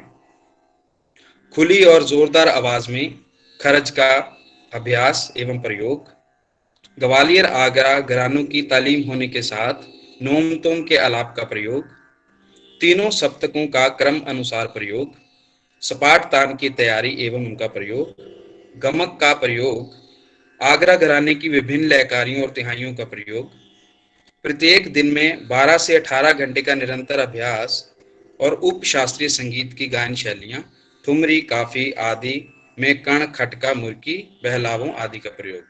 मेरी गुजारिश है कि अगर प्रोफेसर पंकज माला जी मुझे अलाउ करें तो मैं एक उनका नोम तोम के आलाप को थोड़ा उनकी गायन शैली को गाकर बताना चाहता हूँ, क्योंकि ये प्रैक्टिकल विषय है, इसको थ्योरी में ज्यादा हम बता नहीं सकते, अगर आपकी इजाजत हो।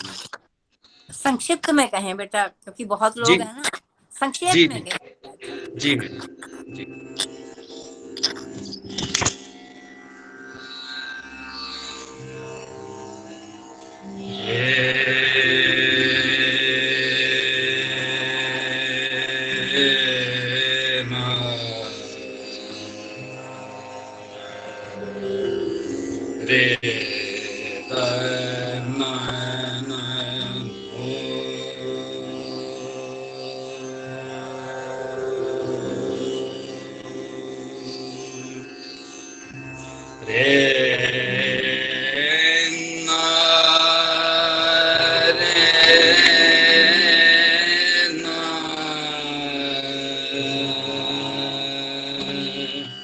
रे द न न न रे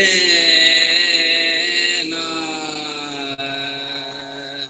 रे न न न रे द न मो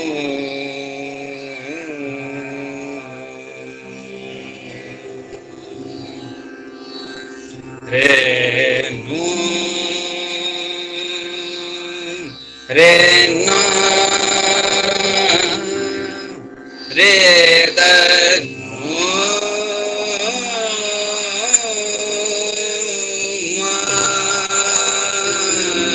रे ना रे ना रे द ना ना ना रे ना रे द न न न रे न रे न न न रे द न रे द न न न री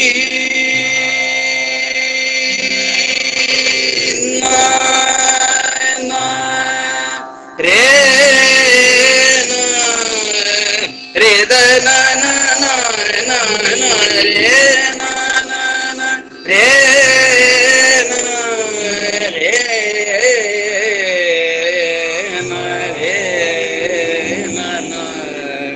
रे द न न न रे न रे न न रे द न न न न रे न रे द न रे न न न न न रे द न।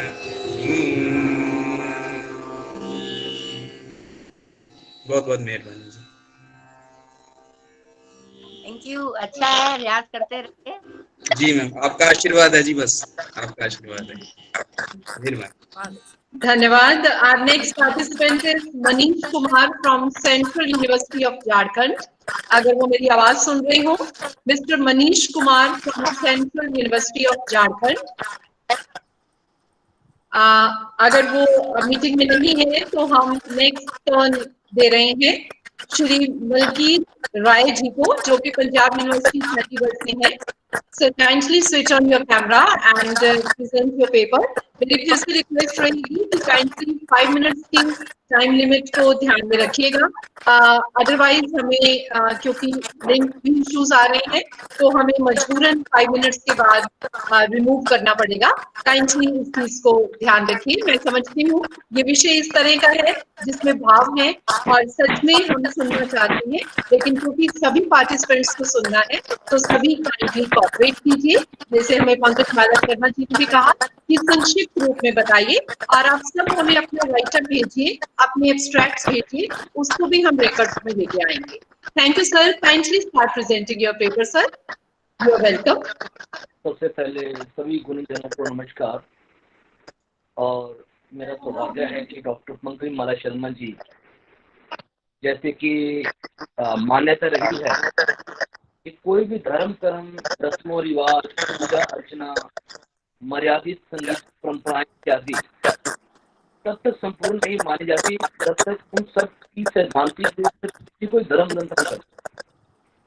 इसी प्रकार आजकल के जितने भी वेबिनार सेमिनार संगीत सम्मेलन कुछ भी संगीत के क्षेत्र में कुछ भी जगह पे चल रहा है तो डॉक्टर पंकज माला जी की प्रेजेंस के बिना अधूरा ही है। मेरा कहने का ये मतलब है कि डॉक्टर पंकज माला जी ऐसी शख्सियत हैं कि उनके बिना कोई भी वेबिनार सेमिनार संपूर्ण माना ही नहीं जाता। तो बहुत ही धन्यवाद। टाइम बहुत ही कम है। तो जैसे कि मेरा कोर्स का विषय था आद ग्रंथ श्री ग्रंथ साहिब में जो राग प्रबंध है। हम सब जानते हैं कि आद ग्रंथ तो एक ऐसा ग्रंथ है जो अपने आप में एक संजीव स्रोत है। मेरा कहने का भाव ये है कि वो जीता हुआ जागता हुआ गुरु है। और इस ग्रंथ में संगीत के साथ साथ धार्मिक पूरा विश्लेषण दिया गया है। और ये विश्व का एक ऐसा संगीती ग्रंथ है जिसकी उदाहरण कहीं और नहीं मिलती। वो कैसे? क्योंकि ग्रंथ साहब में जितनी बानी है वो रागों पे आधारित है। मुख्य 31 राग हैं और 31 मिश्रित राग हैं। और इनकी रागों की गायन की परंपरा अन्य गायन परंपरा से भिन्न है। क्योंकि इसमें क्या होता है कि हम राग नाद स्वर ताल जो भी अन्य संगीत तत्व है उनको हम द्वितीय स्थान पे रखते हैं। प्रमुखता रहती है बानी की, ताकि बानी जो गुरु साहब ने गायन की है वो जन जन में बानी का उनको ज्ञान हो सके। जो बानी में वो गुरु जी ने एक संदेश पहुंचाना चाहा है कि मानव जीवन में हमने अपने मानव मूल्य को पहचानते हुए किस प्रकार से जीवन व्यतीत करना है और संगीत के माध्यम से हमने किस प्रकार से अध्यात्मक वो जो आनंद है उसकी प्राप्ति करनी है। तो ये एक संजीव स्रोत आद ग्रंथ है। इसमें दोनों ही संगीतिक परंपराएं हैं, जैसे कि शास्त्रीय में ध्रुपद दमार ताल ऐसी गायन शैलियां हैं। और इसी प्रकार जब हम देखते हैं इसी गुरु ग्रंथ साहब में गुरु साहबान ने लोक गायन शैली को भी वर्णित किया है, जैसे कि अलानिया आरती अंजलि सज सोहेले करहले काफी मंगल इत्यादि। तो इस प्रकार जो एक ऐसा राग प्रबंध है, इनमें कुछ ऐसे महत्वपूर्ण राग हैं जो भारतीय शास्त्रीय संगीत में नहीं मिलते। जैसे कि हमने इसमें गौड़ी के कितने ही प्रकार हैं, गौड़ी गौरेरी, गौड़ी बैरागन, गौड़ी पूर्वी, गौड़ी मालवा, गौड़ी माला, गौड़ी सोर्ट, तिलंग काफी, बिलावल, मंगल, मारू काफी, राग तुखारी।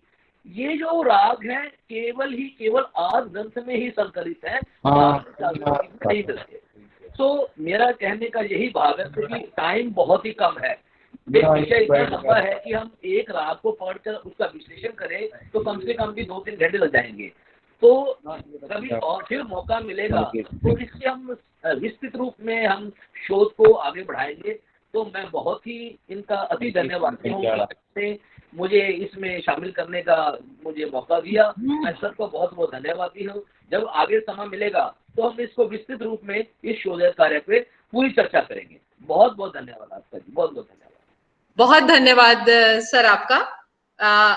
टाइम लिमिट का ध्यान रखते हुए बहुत ही सुंदर जानकारी आपने बाकी सबको भी दी, आपका बहुत बहुत धन्यवाद है। इसी बीच मैं निमंत्रण दे रही हूँ मैडम परमजीत कौर, जो कि पंजाब यूनिवर्सिटी चंडीगढ़ से हैं, और रिक्वेस्ट यही रहेगी कि टाइम लिमिट का ध्यान तो आप रख रहे हैं, लेकिन कुछ पार्टिसिपेंट्स जिन्होंने अभी बोलना है वो अपना माइक पहले ऑन कर लेते हैं, जो कि फिर हमारे लिंक में प्रॉब्लम आ जाती है। जैसे रवि प्रकाश जी उन्होंने ऑन कर लिया, तो काइंडली इस चीज का थोड़ा सा ध्यान रखें, क्योंकि सभी के पेपर्स जो प्रेजेंट वो कर रहे हैं उनको हम सुनना चाहते हैं। और अब हम सुनना चाहते हैं madam Paramjit Kaur from Punjab university Chandigarh. Madam kindly अपने आप को अनम्यूट कर लीजिए, आपका कैमरा ऑन है, kindly start presenting your paper. Thank you madam. नमस्कार सभी को मेरा। मैडम पंकज मैडम मेरे गुरु भी रहे हैं एमफिल के, उनको भी मेरा ढेर सारा प्रणाम, और मैडम प्रिंसिपल और सभी आर्य कॉलेज के जितने भी टीचर साहबान हैं सभी को मेरा नमस्कार। सो मेरा जो शोध का विषय है, पंजाब का जो दोआबा क्षेत्र है उसका संगीत के संरक्षण और संवर्धन में क्या योगदान है। पंजाब की अगर हम बात करते हैं तो उसका इतिहास तो जो है बहुत लंबा चौड़ा है। सिंधु सभ्यता जो है वो पंजाब की मतलब की तरतीब से ही जो है वो शुरू हुई है। तो और पंजाब की जो सीमाओं की अगर बात करते हैं तो उसका विस्तार जो है अफगानिस्तान दूर तक हिंदू कुश इस तरफ था, लेकिन धीरे धीरे पंजाब जो है वो सिमट के 3 क्षेत्रों में बंट गया। उसके अंतर्गत ही माझा, मालवा और दोआबा। तो मेरा जो है दोआबा से, तो दोआबा जो रीजन है उसका संगीत के क्षेत्र में कितना योगदान है। तो अगर हम देखते हैं तो दोआबा रीजन की अगर हम बात करते हैं तो यहाँ पे सरकारी केंद्रों की बात करते हैं तो रेडियो और दूरदर्शन की बात करते हैं। तो रेडियो और दूरदर्शन ने हर संगीत की हर विधा को, चाहे वो शास्त्रीय संगीत की विधा हो या सुगम संगीत हो या सूफी संगीत हो, गुरमत संगीत हो, गुरबानी संगीत हो, या इसके अलावा अन्य मतलब क्षेत्रों के भी फोक म्यूजिक जो है उसको भी बढ़ावा देने के लिए महत्वपूर्ण भूमिका अदा की है। और रेडियो द्वारा समय समय पर जो है देश के जो रिनाउंड आर्टिस्ट हैं उनकी रिकॉर्डिंग्स करके उनको संरक्षित किया गया है। तो मेरा शोध का विषय यही है कि वहाँ पे जो संरक्षित जो रिकॉर्डिंग्स हैं वो कौन सी हैं, उनको किस रूप में रेडियो ने संभाला हुआ है और किस तरीके से हमारी युवा पीढ़ी जो है उससे जानकारी प्राप्त कर सकती है। ये सब बातें जो है वो मैं अपने शोध में लेके आ रही हूँ, क्योंकि मेरा अभी शुरुआत ही है, इसलिए अभी डिटेल में मैं जा नहीं पाई हूँ।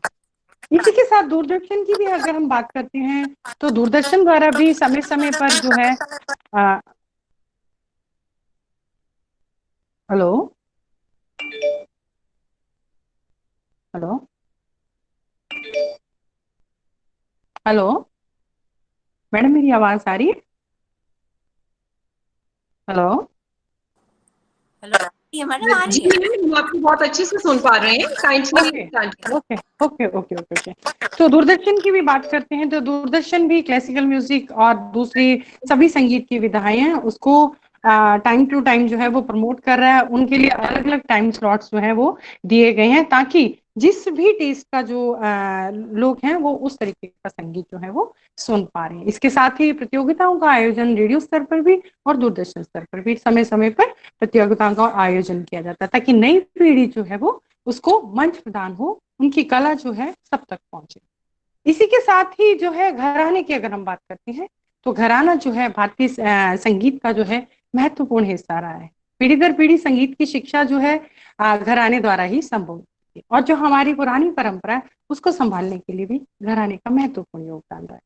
सो पंजाब एक ऐसा स्टेट रही है जहां से 6 घराने जो है वो निकले हैं, जिनमें हम पटियाला घराना ले सकते हैं, कसूर घराना है, हरियाणा है, तलवंडी है, शाम चौरासी घराना, और मेरा जो मैं कपूरथला की रहने वाली हूँ कपूरथला घराना, जिसने बहुत ही उच्च कोटि के कलाकार हमारे भारतीय संगीत को दिए हैं। चाहे उसमें भाई जवाला जी हैं जो यहाँ से मेरे कपूरथला से ही हैं, टिब्बा से, जिनकी तकरीबन बहुत सारी, तकरीबन मैंने पढ़ा था कि 16 के करीब पीढ़ियां जो है वो उनकी गुरबानी संगीत के गायन में महत्वपूर्ण भूमिका जो है वो अदा करें। और भाई बलदीप सिंह उन्हीं की परंपरा से हैं जो वर्तमान में जो है वो हम लोग उनको उसमें गुरबानी का जो है वो गायन जो है वो कर रहे हैं, और इवन वो इंस्ट्रूमेंट्स बनाने में भी उनमें उन्होंने महारत हासिल की है। भाई बूबा हुए हैं, महबूब अली जिनको हम कहते हैं, महंत गज्जा सिंह हुए हैं, मुंशा सिंह है, संत सरवण सिंह डुमेली जो टकसाल के जो है संस्थापक रहे हैं, जो पंडित रविशंकर जी के भी शागिर्द रहे हैं,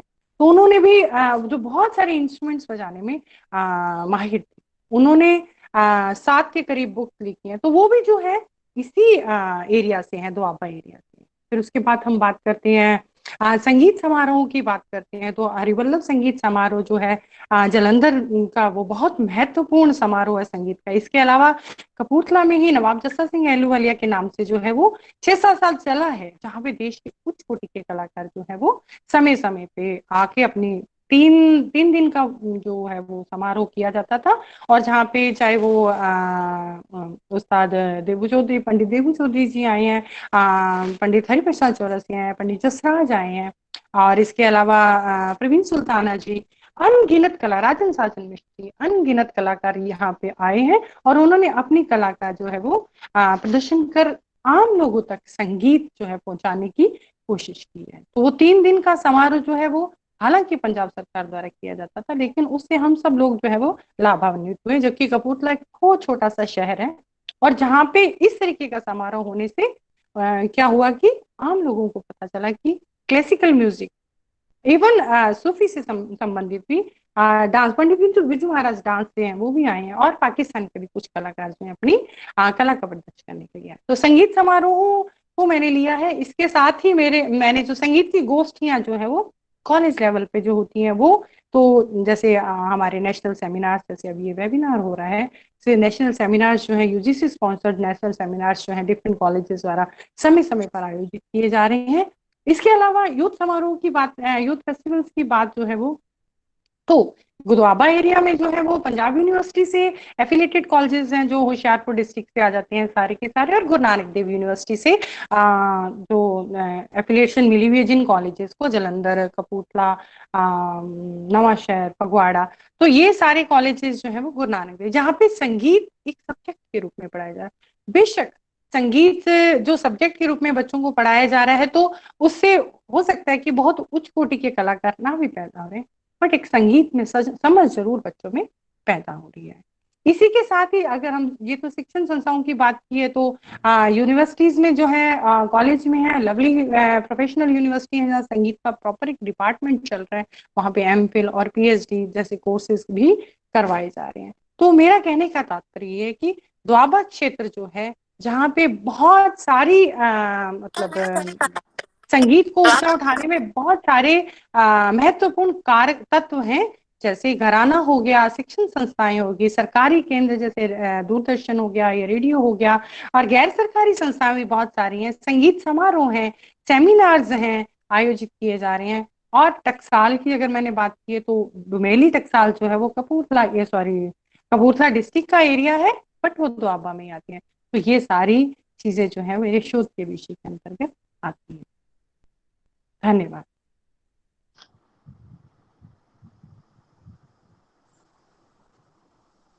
बहुत अच्छा परमजीत जी, आप एक अच्छी विद्यार्थी भी रही हैं, अच्छी टीचर हैं, और ये चीजें आप गाती भी बहुत अच्छा हैं, तो ये सारी चीजें प्रकाश में आएंगी, निश्चय रूप से आप बहुत अच्छा कार्य करेंगी।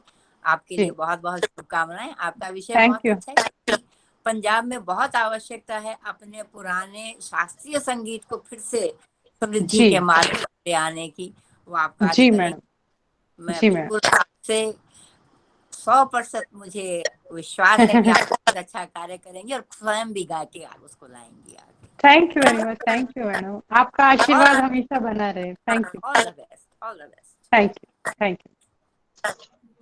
गुरु शिष्य के इस